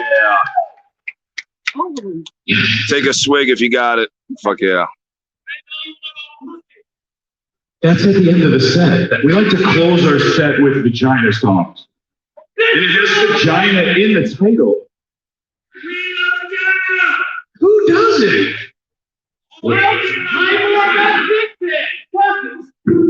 Wow. I know. We could do this all night. You know what? Oh, that's right.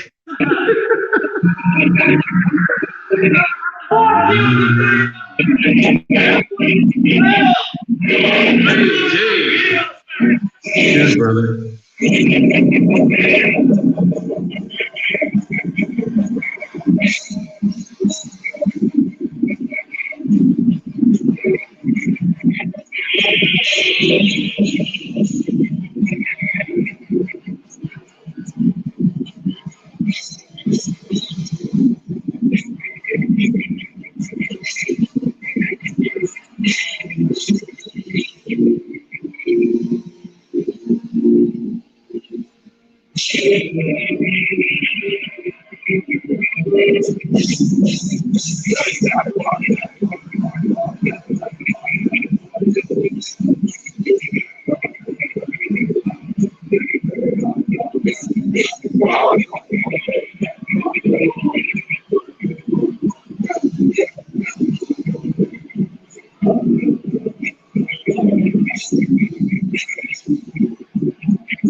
We got a tuning break.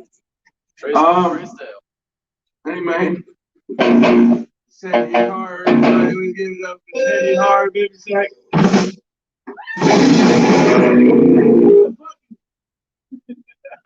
All right, that song was about murder.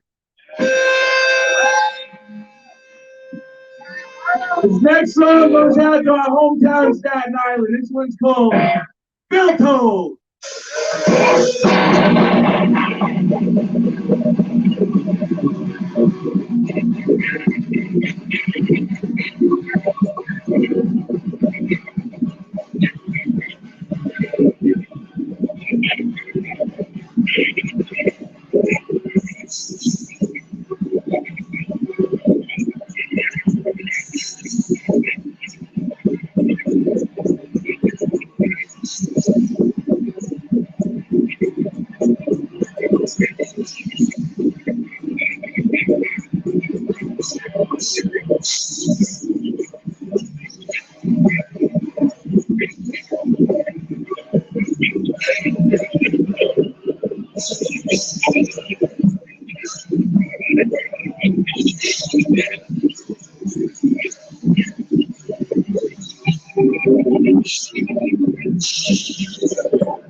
Ooh, we're having a little rough sound here.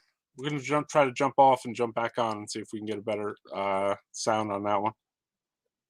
So I was coming from live from Jersey, actually, which is this show. Boom. And that was Tombstoner. As you can see, Tombstoner and the friggin' banners here. So Death Metal Podcast, we just had a long discussion with Alex from Gorephobia. Gorephobia. See, I'm so used to saying Alex from Gorephobia. Alex from Immolation. And we were talking about the new Immolation record. Alex from Gorephobia. That's just how far I go back with Alex, obviously. All right, let's see. Let's see what this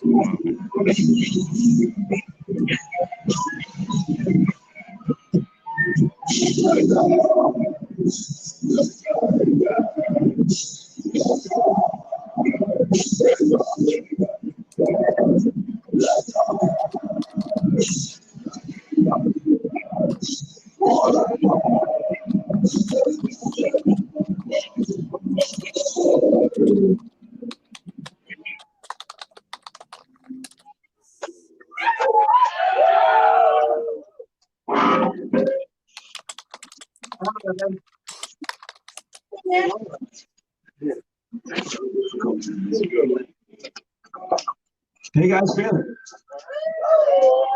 Come on, man. Come on, man. Come on, man. It's Saturday night. Right out.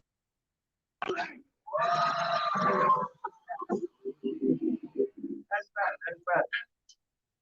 No, that, you guys.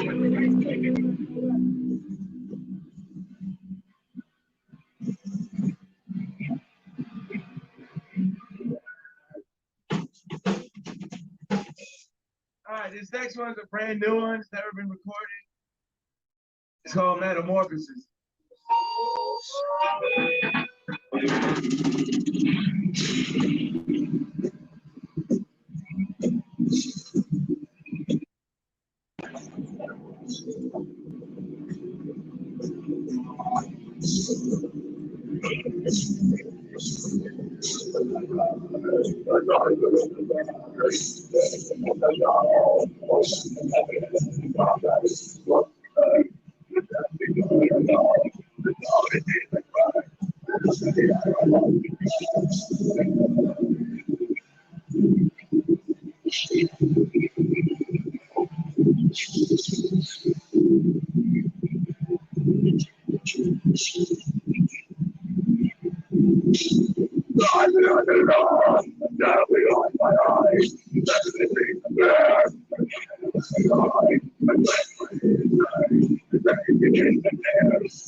That's the one. Try to record soon. I don't know. You guys like it? I like that breakdown. It's kind of cool. So we got Jesse over here. Fucking birthday 2 days ago. They always say, happy birthday, Jesse.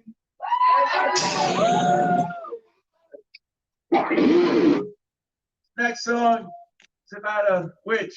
It's called The Witch.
All right, there we have it.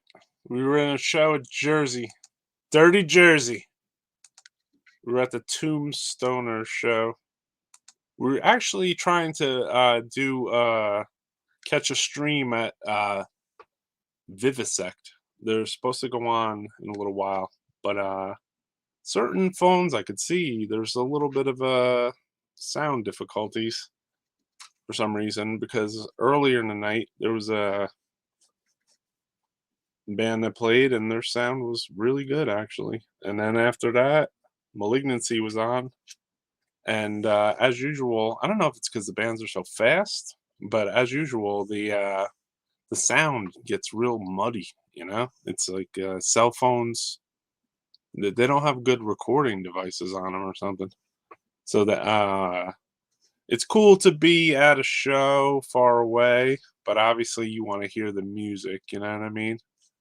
So this was the gig going on now in Jersey. Vivisect, TOMBSTONER, Sentinel Hordes, and I can't really read that bottom one. Petrotrax. It looks brutal as shit though, man. So yeah, take this off the screen. How's everybody doing? I got some more music to play. We'll check this out.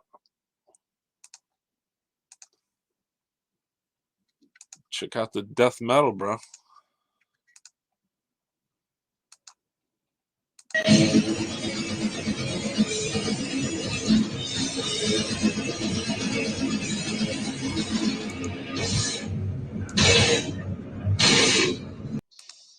Hold on.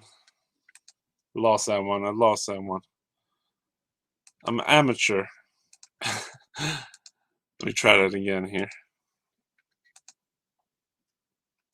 I'm not used to doing this screen share thing.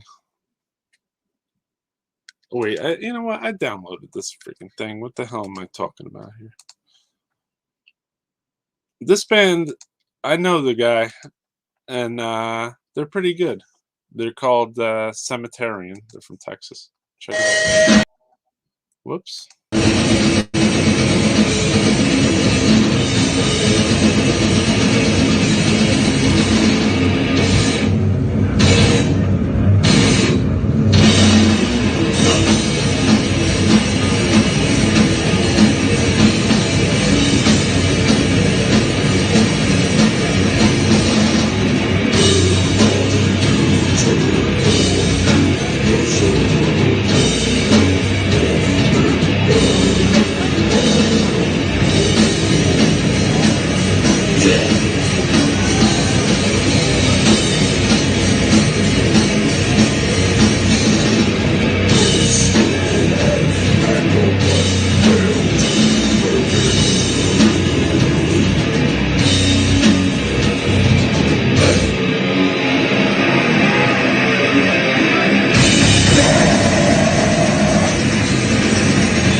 Yeah, CEMETARIAN.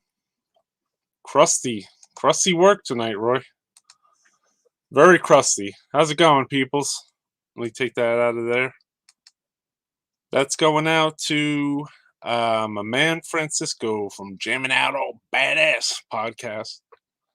Through me, that's his band. He never talks about them at all on his thing, but there's brutal shit. That wasn't coming from a live show. That was a show at the White Swan right before the pandemic, actually. So let's check out some more music, as I really want to spread the love of some other death metal tonight. You know, as usual, just went on here as a lurch. I got a pretty cool interview that I just did with Alex from Immolation, and shout out to Alex, bro. It was totally killer. Good to talk to you. Good to talk about the new Immolation. Yeah, everybody should check this out.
now sanctify this water, that your servants who are washed in it may become one with Christ, his death and resurrection, to be cleansed and delivered from sin.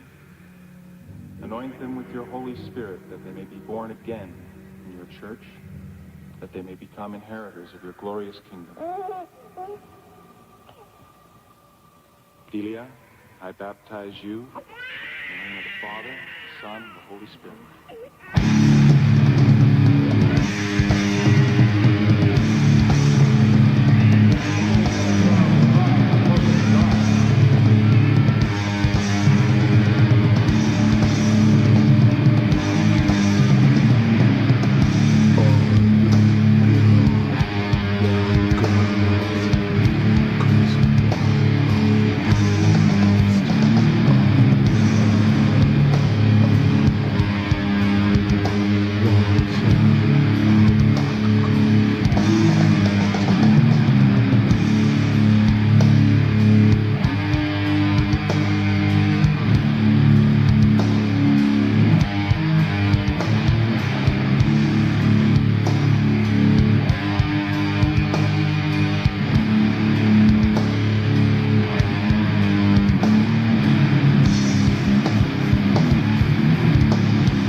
There we have it. From Japan, Maggoty Corpse. Pretty amazing stuff. I think Naru from CSSO was in this band, if I'm not mistaken. No one really talks about them too much. I mean, they are super brutal. Old demo, Baptisma, was I mean, to me, it's a classic and a half. There's just you know what's difficult about trying to do death metal podcasts live is that it's like weird because we could be in Japan and be in Australia and almost be on the same time frame as them, but we can't. It's hard to be on the same time frame to be in Europe, basically. And the heart, and a lot of people know this, the heart of death metal is in Europe. I mean, there's just so many bands from over, Germany, the whole Denmark, Finland, Sweden, Italy, Belgium, everything, UK. So, for me to, at some point, I might switch the podcast times to during the day because that way we can catch up with metalheads in Europe because in the US, I might be staying up all night. What do you call that? Anyway, I might be one of those guys who stays up all night, but in Europe, maybe people are sleeping by the time I even go on. So, I want to try to get all aspects of the death metal scene on this show, I feel like the European aspect has been a little, lacking for me at least, because there's a lot of bands from there that I like, So tonight's episode of Death Metal Podcast started with a blackout, so I had to restart the entire rehab. It was totally bugged out because I was like, "Oh, is there some sound? Whatever," and then it was like, "Chomp." And so anyway, after that though, we got back on track. We had some live stuff. We had a long video and talk with Alex from Immolation. If anyone didn't check that out or is just tuning in now, they should definitely check it out. The new Immolation just came out, so I figured it would be cool to talk to Alex and talk about the new Immolation, which is this. It's called Acts of God. I'm sure you guys, if you're death metalers, you're out there seeing the promo for these.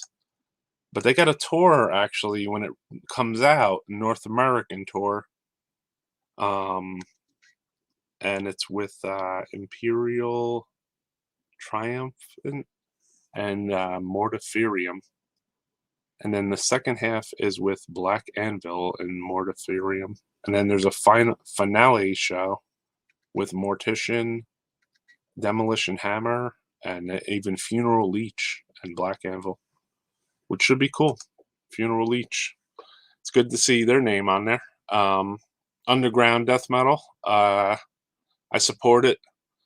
I got this piece of mail. I was waiting for this bastard to come on. He sent me today from Australia this this demo CD thing where it has all the demos from this band from Australia, Necrotomy.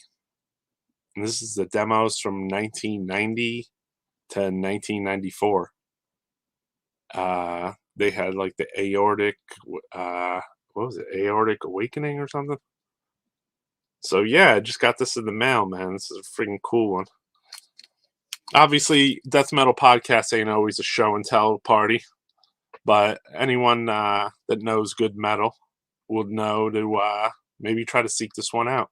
This one's actually limited to like 50 or something. So it was cool to get this. Thank you, my friend. I know you're unpacking the groceries like a woman. And I mean, with your woman. So I don't know when you're coming on, but why don't we check out some more music? I have a band coming on next week. We're gonna do a little interview with them, and shout out to Sound Exchange, because here's them jamming at Sound Exchange. This is awesome. Check it out. Tape shirts. Thank you to Sound Exchange. Thank you to Holy Money. And thank you to you for coming.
there you have it. They talked to these guys after seeing their show the other day. Frazier was live streaming. I saw Frazier in the background of this show. He was just chilling. He had an Overkill shirt on, right? Shout out to whoever took that video. And shout out to Sound Exchange. This is starting to sound like Francisco's podcast, huh? Maybe I should put a little logo up at the top. But obviously, if you have this type of band playing at your record store, all hail to you, man. That's super brutal. So, there's, I don't talk too much about my own record label. I do have some upcoming release I'm working on. We were talking about a cassette, and I saw a new track was dropped, and I figured I would play this for everybody. Check it out. It's Bloodstorm.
Celtic Frost, you're right.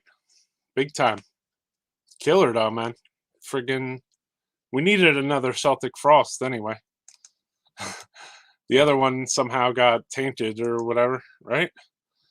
But that is Bloodstorm, obviously. You know, obviously they take their influence from Celtic Frost. I'm feeling it though, man. I'm feeling that frost. I'm feeling the frost. I was feeling a friggin' power outage when they started the show, which is so bugged out. To just see all the lights go on like 2 minutes after you go, you take your live stream live.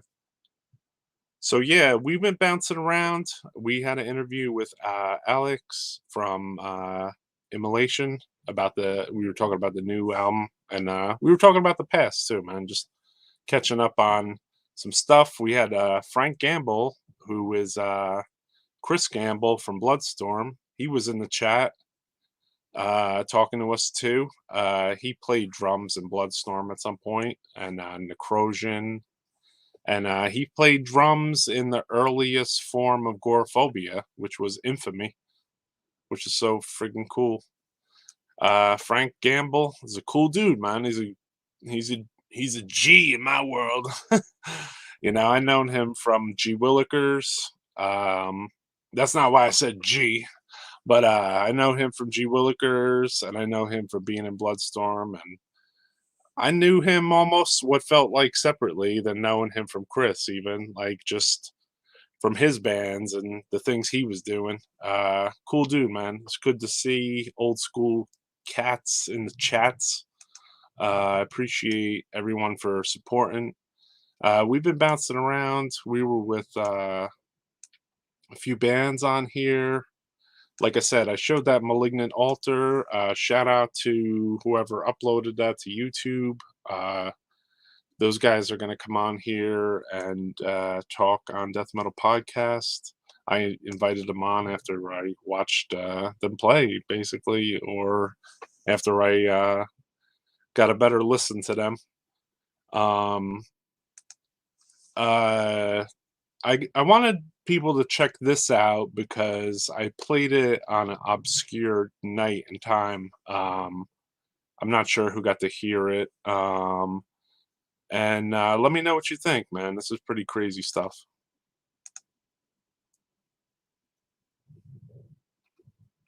Whoops.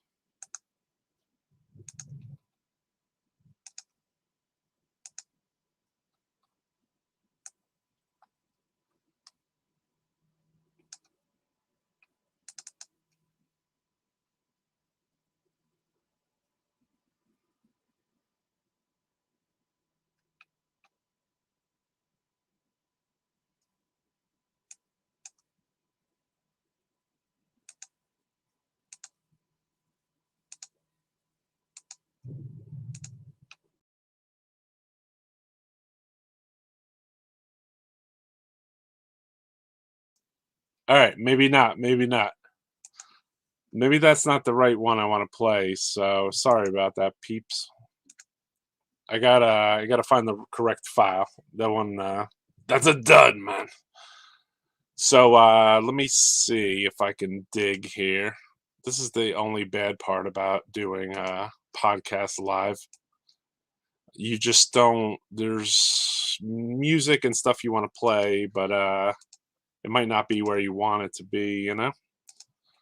I did have some other stuff I could rock out. This would be, this is recorded, so the Bloodstorm stuff you guys just heard was recorded at Neanderthal Studios with Jim Rowe, recording it. He has a band too. He plays in Bloodstorm and he plays on that recording, but he has a band too, a solo project called The Primitive, and he got a new song out too, so check his stuff out.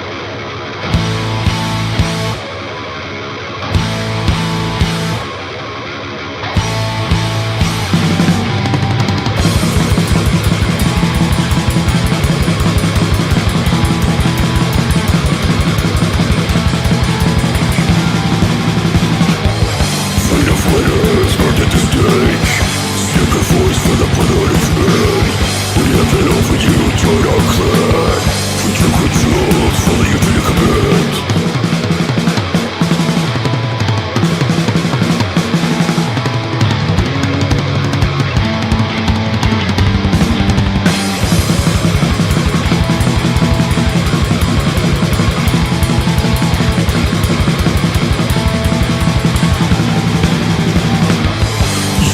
Infected, buried alive.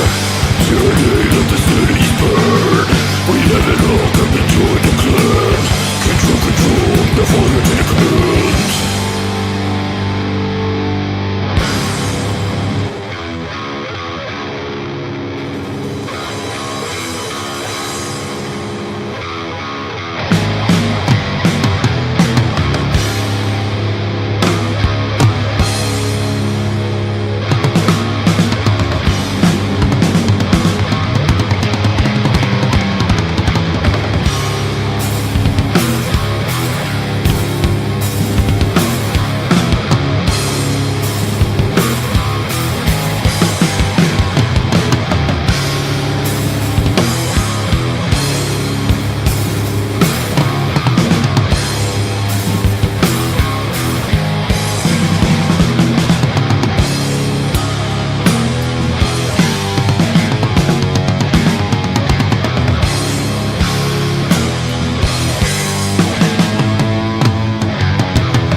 Social justice war.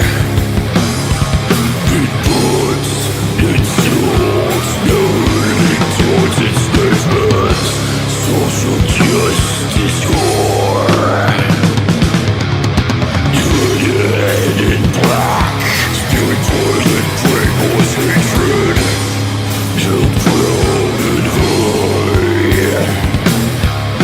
Glamour and a sicker, indoctrinated weakness. Social justice war. Divided we stand. Divided sugar bludgeoned.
There you have it.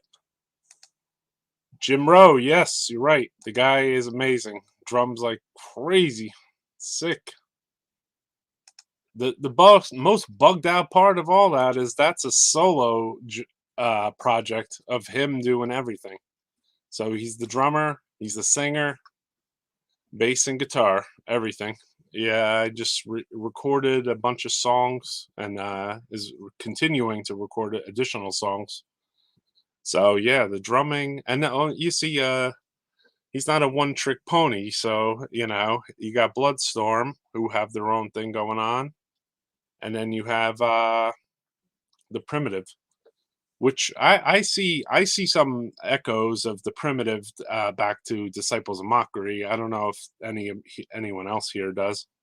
I mean, Jim has a very distinctive drum style too, which I think really came out with Disciples of Mockery. You know, like got, I don't know, I don't think people. I guess some people heard it. Some other bands and stuff. Anyway, check it out. This is what I wanted to try to play before. Enjoy. It's a little low at the beginning though. This is live. Very rare.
So yeah, that was CENOTAPH. Yes, they're from Mexico. Pretty raw live recording, obviously. Super rare. Come straight for the vaults of hell here, the dungeons, the crypts, the embalming rooms, the casket room. Some serious fucking CENOTAPH, basically. super old. There's like a live soundboard from Mexico City. I got it on a tape trade, I believe, from Dwayniac from Decrepit and Bomber, etc. Vadiant nowadays. And like 16 other bands. Cool dude Dwayne Morris. Shout out to Dwayne. There's always cool stuff to tape trade with old death metal heads. And yeah, for sure, man. Oscar, killer drummer. Real morbid sounds, that's what I would say. Serious.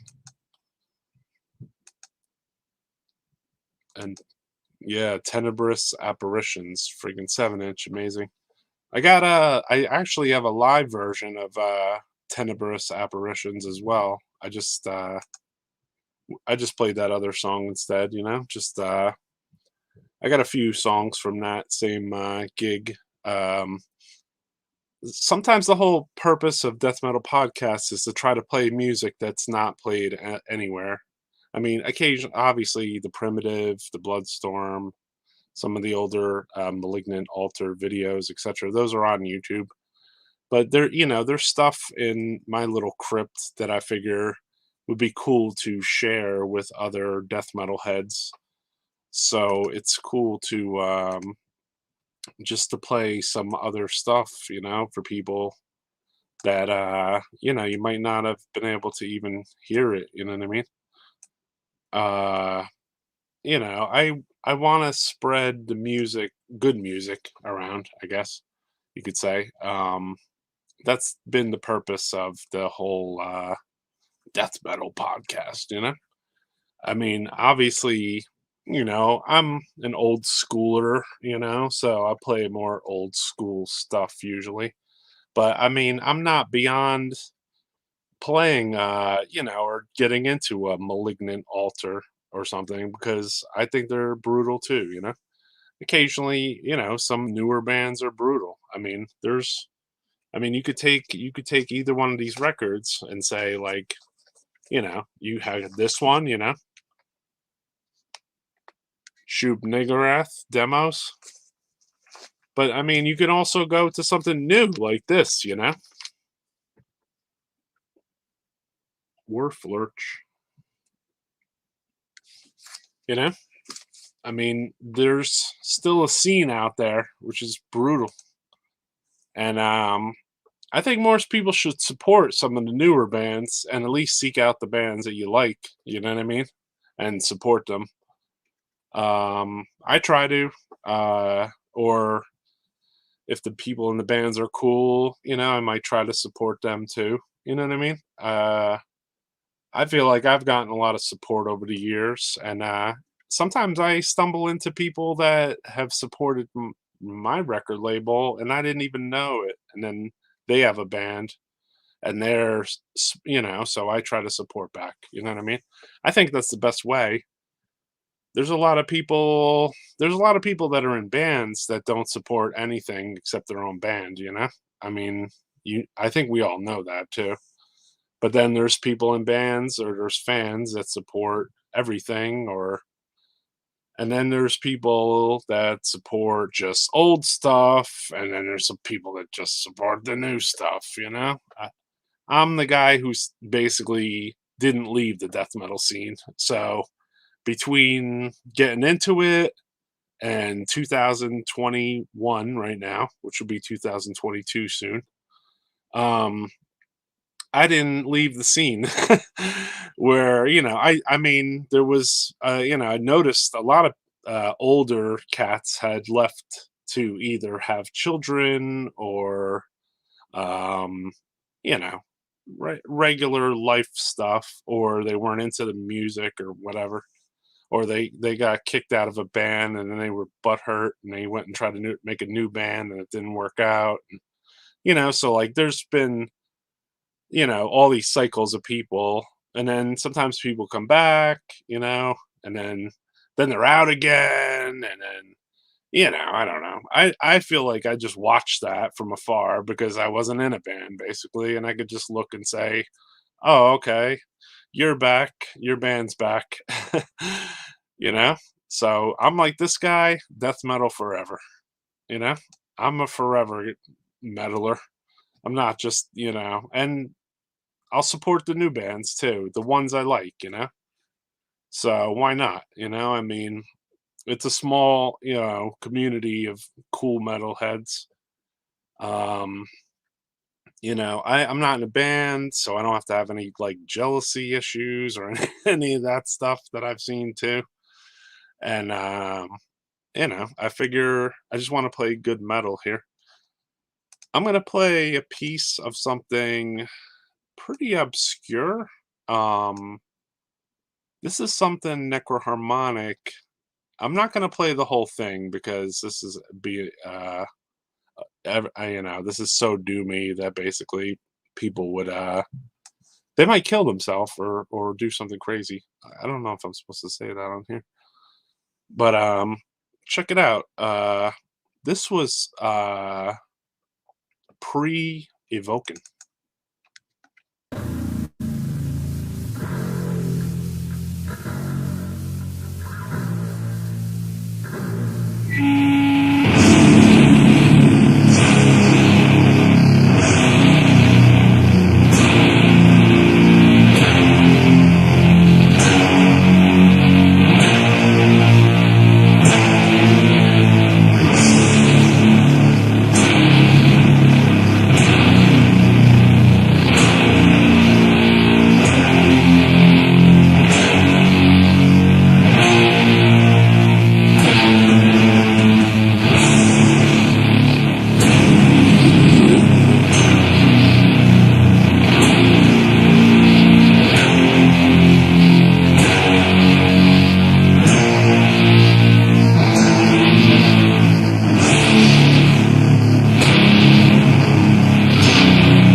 there you have it.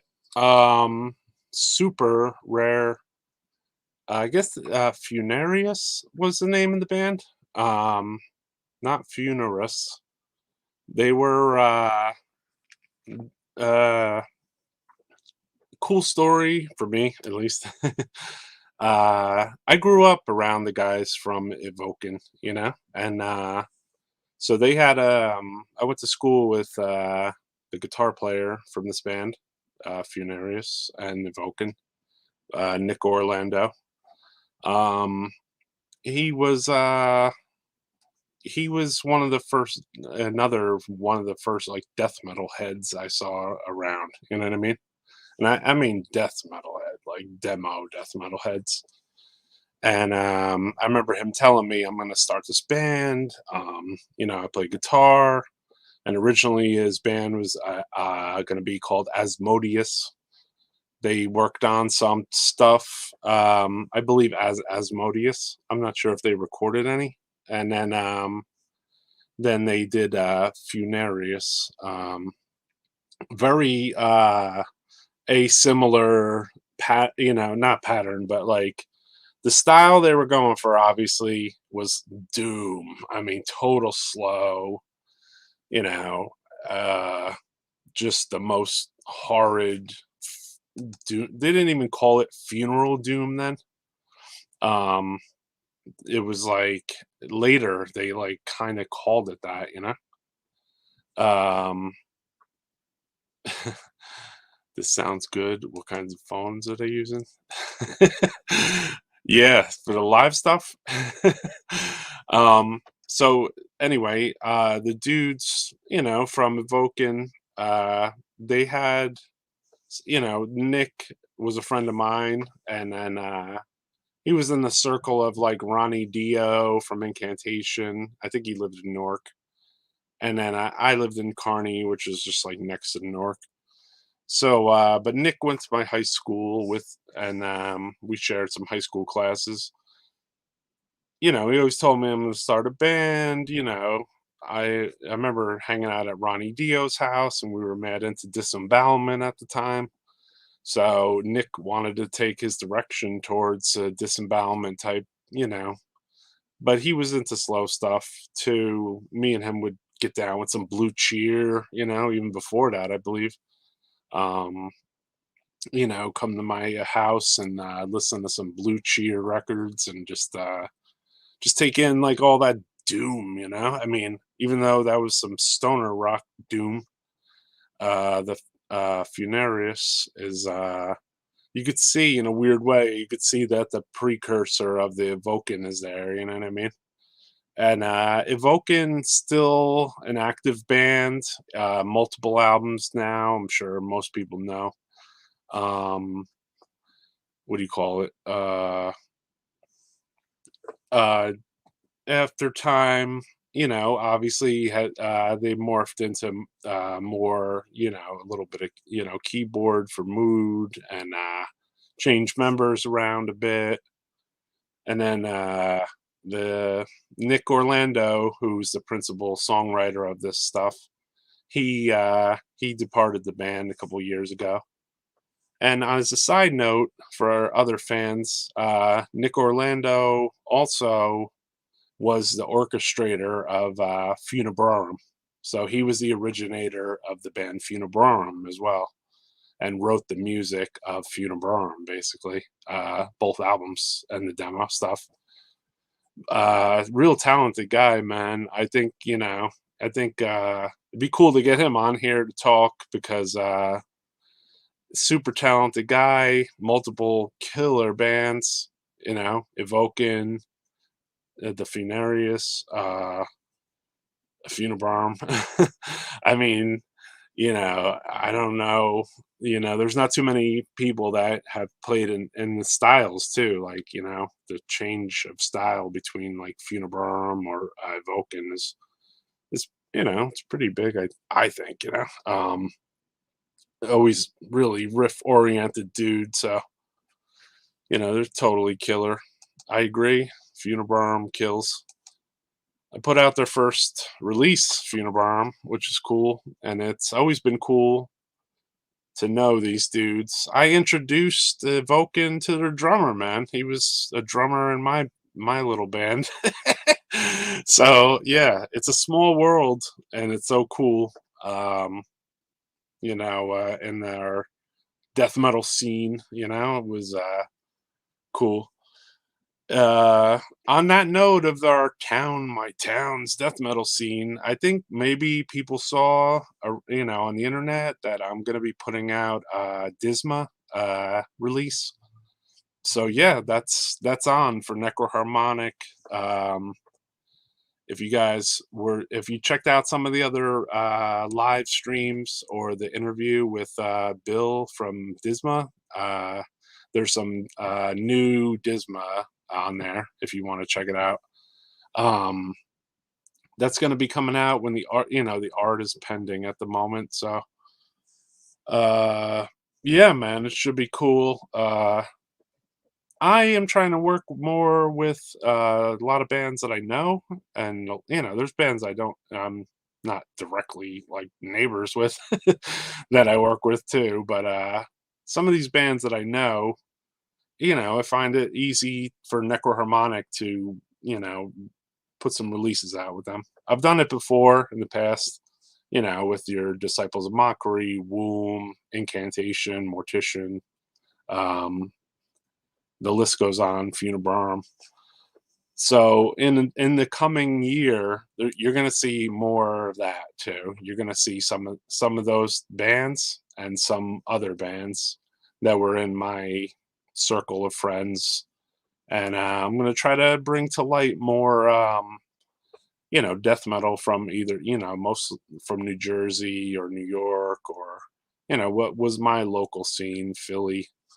So, there's going to be some new stuff, some old stuff. There's a crisis of the whole like vinyl thing. So, we'll work on vinyls when we work on vinyls of things.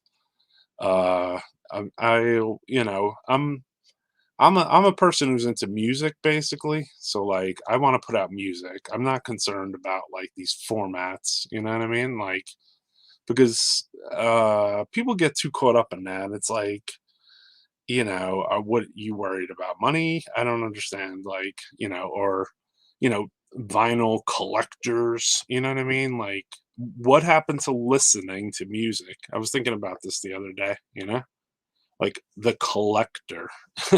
And I even called myself a collector, and now I'm starting to think to myself, like, collector is like means that you don't listen, you know what I mean? Like, it means that you just collect something. So I'm kind of starting to feel that there's too many like collectors maybe collecting vinyls or records, and it's kind of spoiling the market. I mean, it probably has been for a couple of years, but it started to reach a little bit of a fever pitch. I never based what we did at Necroharmonic as like I don't know how to put this, I just want to put out good music. It's like, it's not really about the format or the timing or money or all that bullshit that's involved with business crap. I just want to put music out, end of story. It's the business end becomes a pain in the ass in the side. Not with the bands. They're cool.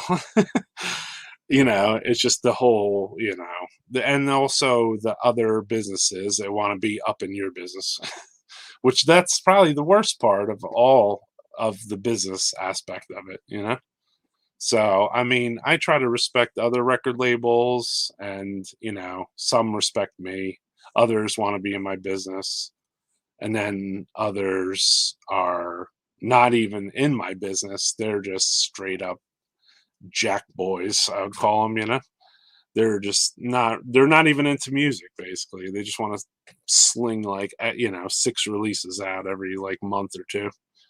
So I don't know if you know, I don't know if I respect that type of behavior in the underground. I don't, you know. So yeah, let's see if we got a little more music we could play here for the boys. I don't want to like I said, I have upcoming I have an upcoming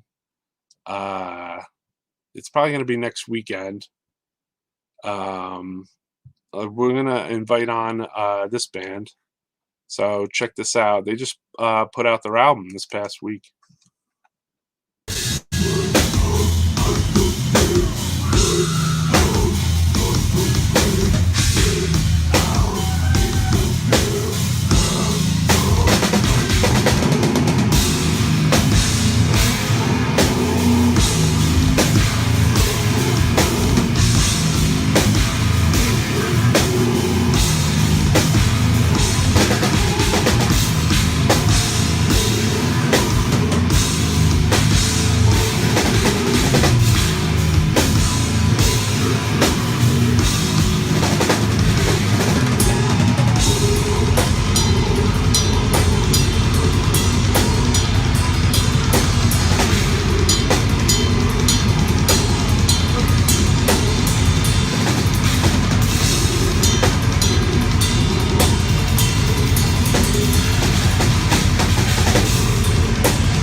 There you have it.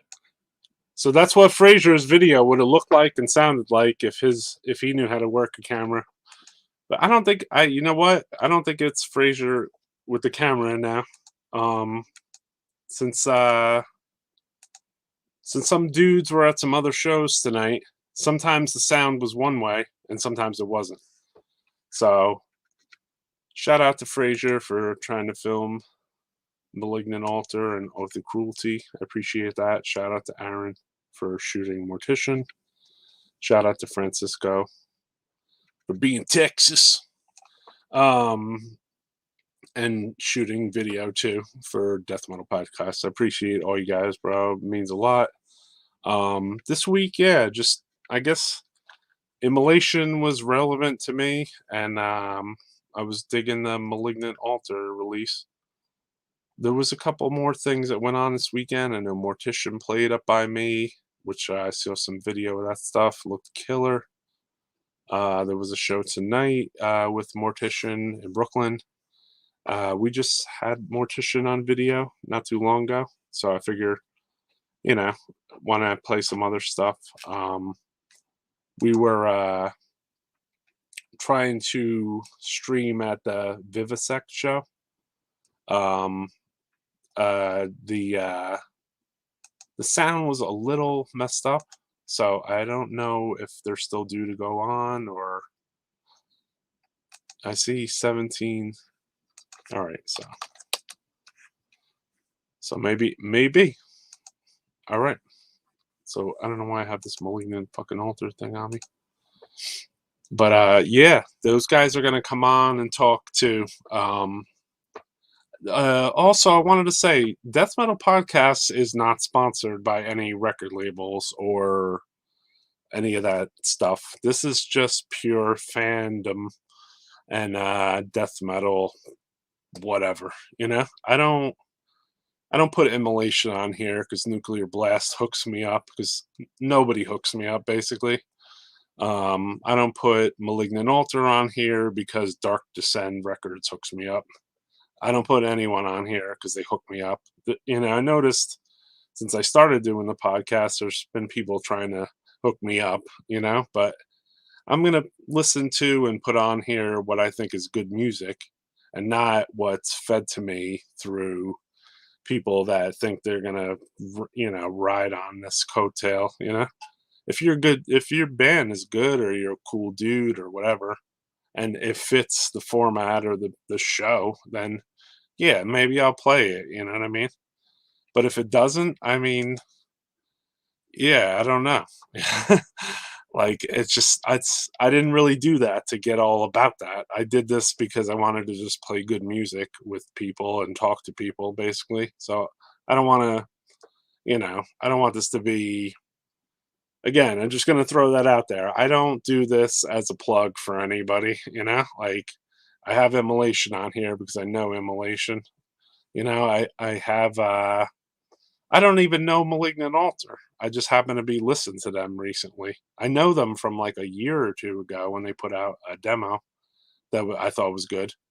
And I know that they just put out a new release. And then, yeah, man, I just, whatever, you know? Like, they were going to be on this week, but it just didn't time out well with us. So yeah, we're going to try to get up. And Frazier too, bro. I saw you in the background of that some Malignant Altar sound exchange video there. So you're a rock star, you know? Yeah. This is something I've been thinking about, okay? So we're going to bring this in here. we have to talk about this, dude. No top 10 lists. Yes. I was thinking about this hard before we went on the podcast. Actually, no. I was thinking about this. I was thinking about this when I was taking out the garbage, actually, today, to be brutally honest, because I was taking out the fucking garbage. And when I take out the garbage, I have to go to a garbage dump and go dump my garbage. So no one comes to my curb and comes picks it up. I have to go this fucking place. So getting back to that, let's see if we can catch some sound from the Vivisect show. All I gotta do is hold it. It's streaming on a podcast right now. Right now, can I hold it like later, or do I gotta? Because I want to put it down. Streaming on a podcast. So hold it like that with the. I gotta go buy some merch. It's like, am I walking around buying merch on your podcast? You can. All right, cool. Yeah, do whatever you want. Oh, all right. Like, just hold it up, right?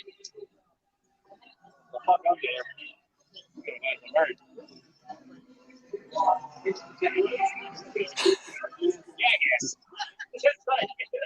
We'll get back to that top 10 talk. I have a lot. I have something to say about that. So this is a show in Jersey. How much you guys selling the vinyl for? Not 100% sure. All right. Probably talk to real death metal shit going on. Tyler's Trying to see. The bass layer, the super long hair. The bass layer? Yeah. Yeah. I was getting him. All right, I'm gonna pause that because I don't want to invest into somebody's personal conversation. But yeah, the dudes from Vivisect too. One of the dudes was playing live with EVOKEN at some point. So actually, Andre from Germany pointed that out to me, which he knew more about Vivisect and EVOKEN stuff than I did, which was cool. He was saying, "Oh, Randy." I'm like, "Oh no, I don't think it's the same guy." But it's like, no, it's the same guy. You know. Let's see if there's any music. No, we're not there yet. So yeah,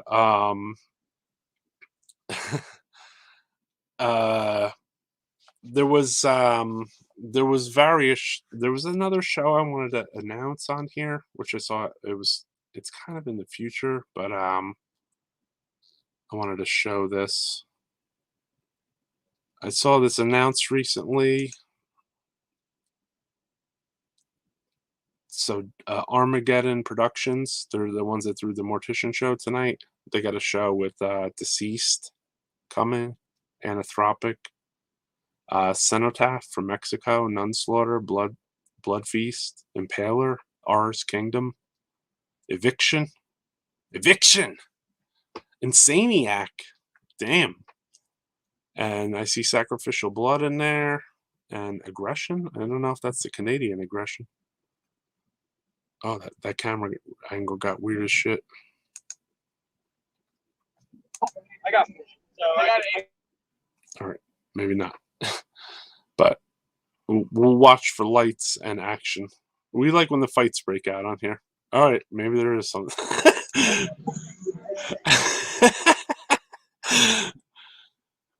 And you would know that from the other day. Because Frazier, we were trying to tell him to tape the fight, tape the fight.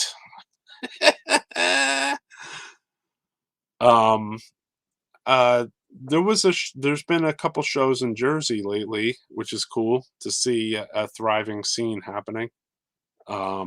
It's when I would live there, it was kind of weak, I mean, it wasn't weak. It wasn't as good as it might seem to be, like from someone that lives far away. But I don't know if pandemic made a lot of people suddenly want to come out. I guess so. I see faces on videos that are not they're younger cats maybe.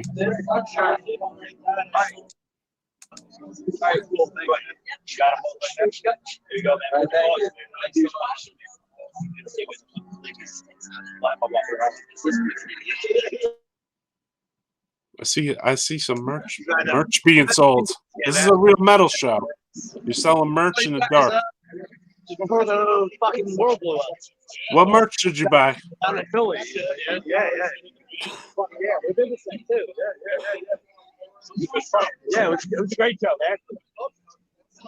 Fucking all your CDs and shit. I'm like, what merch did you buy? This was Francisco last week. He was selling his records. I heard. I don't know why he's selling his tapes. Bring those bonsai tapes here, bro. If that's what you got. We're gonna see. I see someone with a guitar, but let's see what's going on here. Yeah. It's Hamilton. Not that far. Yeah. So this is like shout out to Vivisect too for hitting me up. It's good to have proper trying to go live on Death Metal Podcast. I think they're cool. I didn't play any stuff tonight. I almost did. But they have a couple decent releases too. I have one of them on cassette. And then they have this release, which is like their newer thing. I believe this is on Blood Harvest Records. Perpetuated, Bloodspore, Oxulate, and the Vivisect Split. Bloodspore. I don't know if I have that right, first names correct. But yeah, that's the newest release that I had seen. So yeah, man, and there was this stuff too. I want to give a shout out to. Earlier we had Alex from Immolation on, and this is some of the new stuff they have out. So Immolation, they have a new release called Acts of God out, and they have the release is coming out February 18th, but they put out a track, and then they got stuff coming out on vinyl. They got stuff coming out on a CD long box, and then cassette. So yeah, you haven't seen a CD long box in a while, right? That's crazy. Let's see if we can hear some music. All right, man's not quite ready. So shout out to New Jersey and shout out to Vivisect and everyone at this show. This is the gig. I'll show you guys the flyer. Before we had Tombstoner playing. The sound was a little rough, you know. That's why I said that. I don't know if we could say that Fraser had his finger over the microphone or not.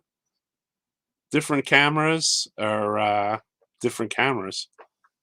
Some of them process the heaviness of metal differently than others. Earlier, when Paul's band played, things sounded fine. You could hear everything, you know. But now at this show, and some of the stuff we taped before was a little rough. So let's see if we can get a solid sound feed. Just buy me a beer. We're even. All right, it sounds like a female procuring beers for herself.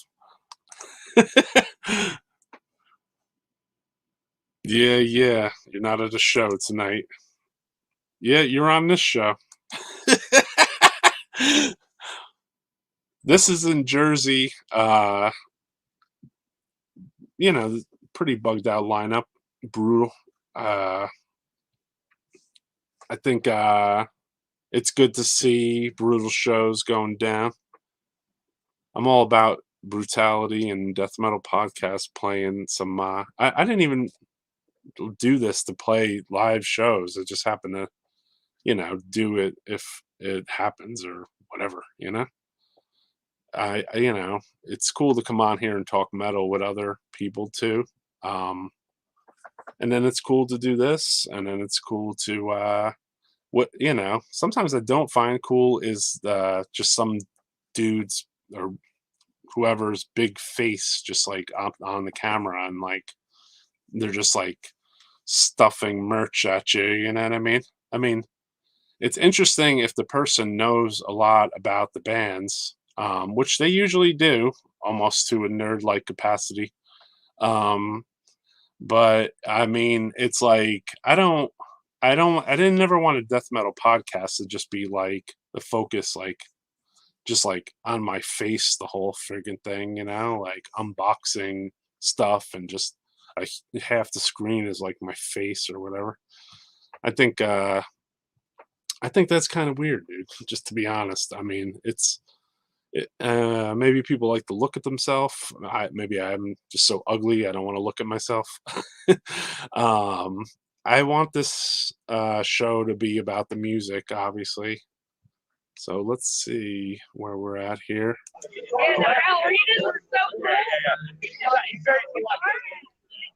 We're like the fly on the wall at the drunk parade.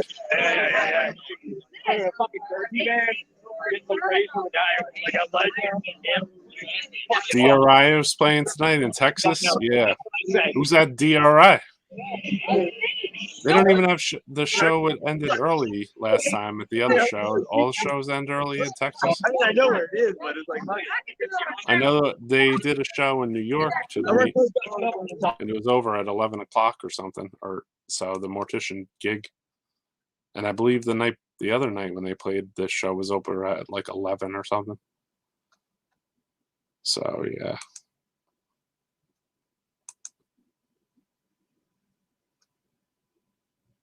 Long box. Elmo, M-O. What's that mean? Elmo. Elmo's long box. I don't know what's happening.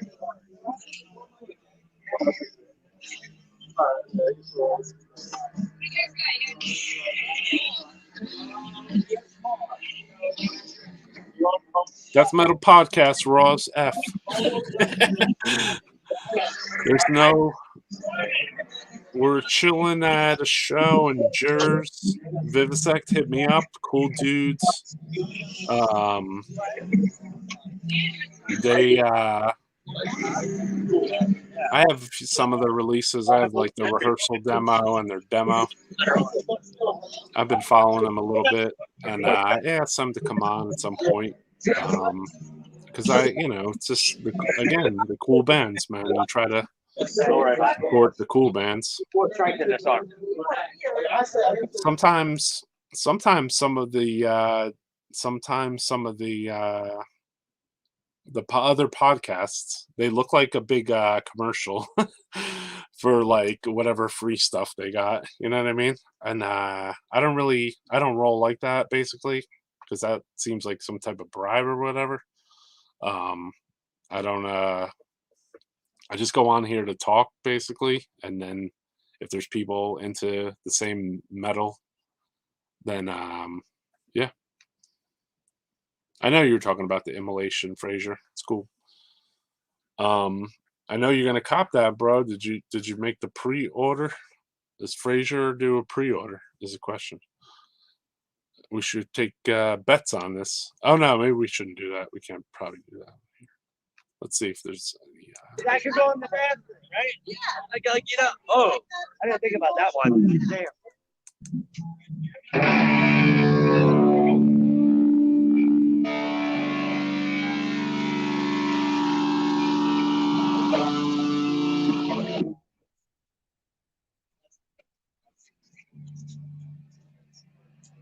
I'm the idiot over here.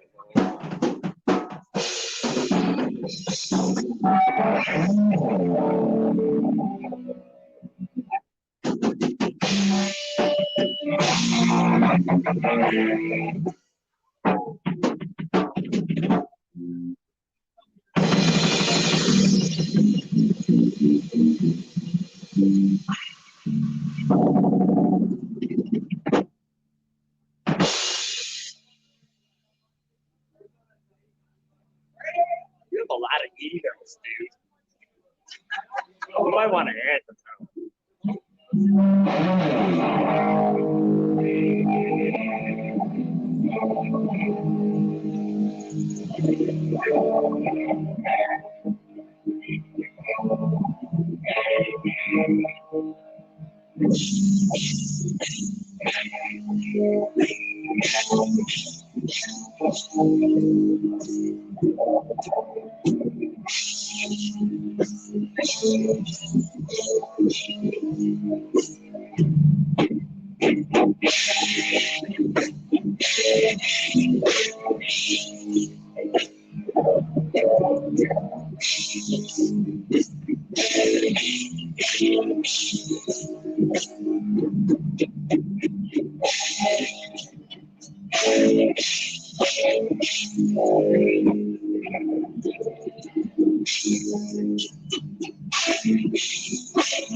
Instagram, like some messages.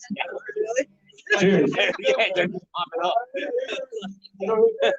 What a great fucking night. God damn. Just there.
How you fucking freestone? Yeah. Hold this real quick. You want one? You need one? CPR, please. CPR? Thank you. Yeah, I got one more. After some adjustments.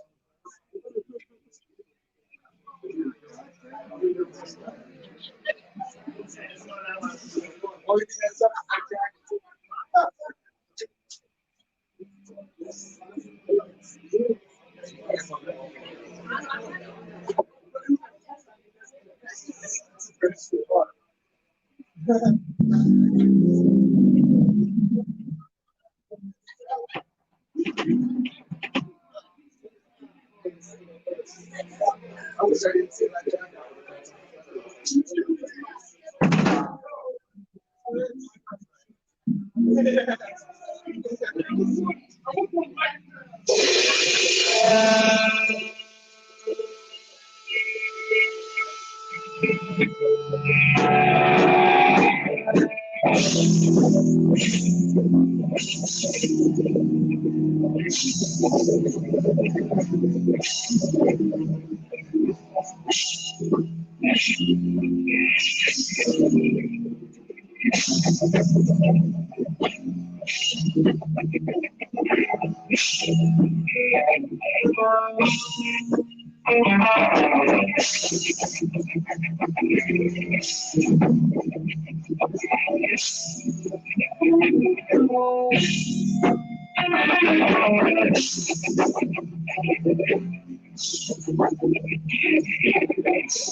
Thanks for sticking around, coming out. Thanks for all the play.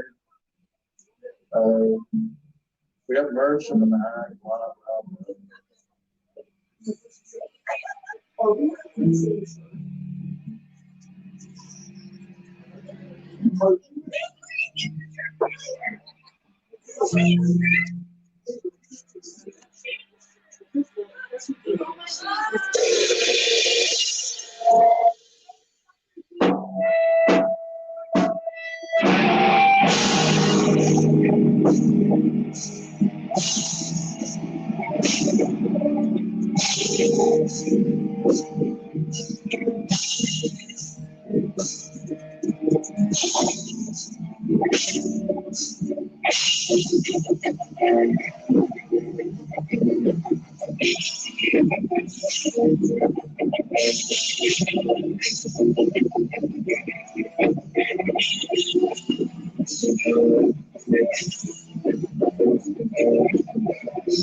Yeah,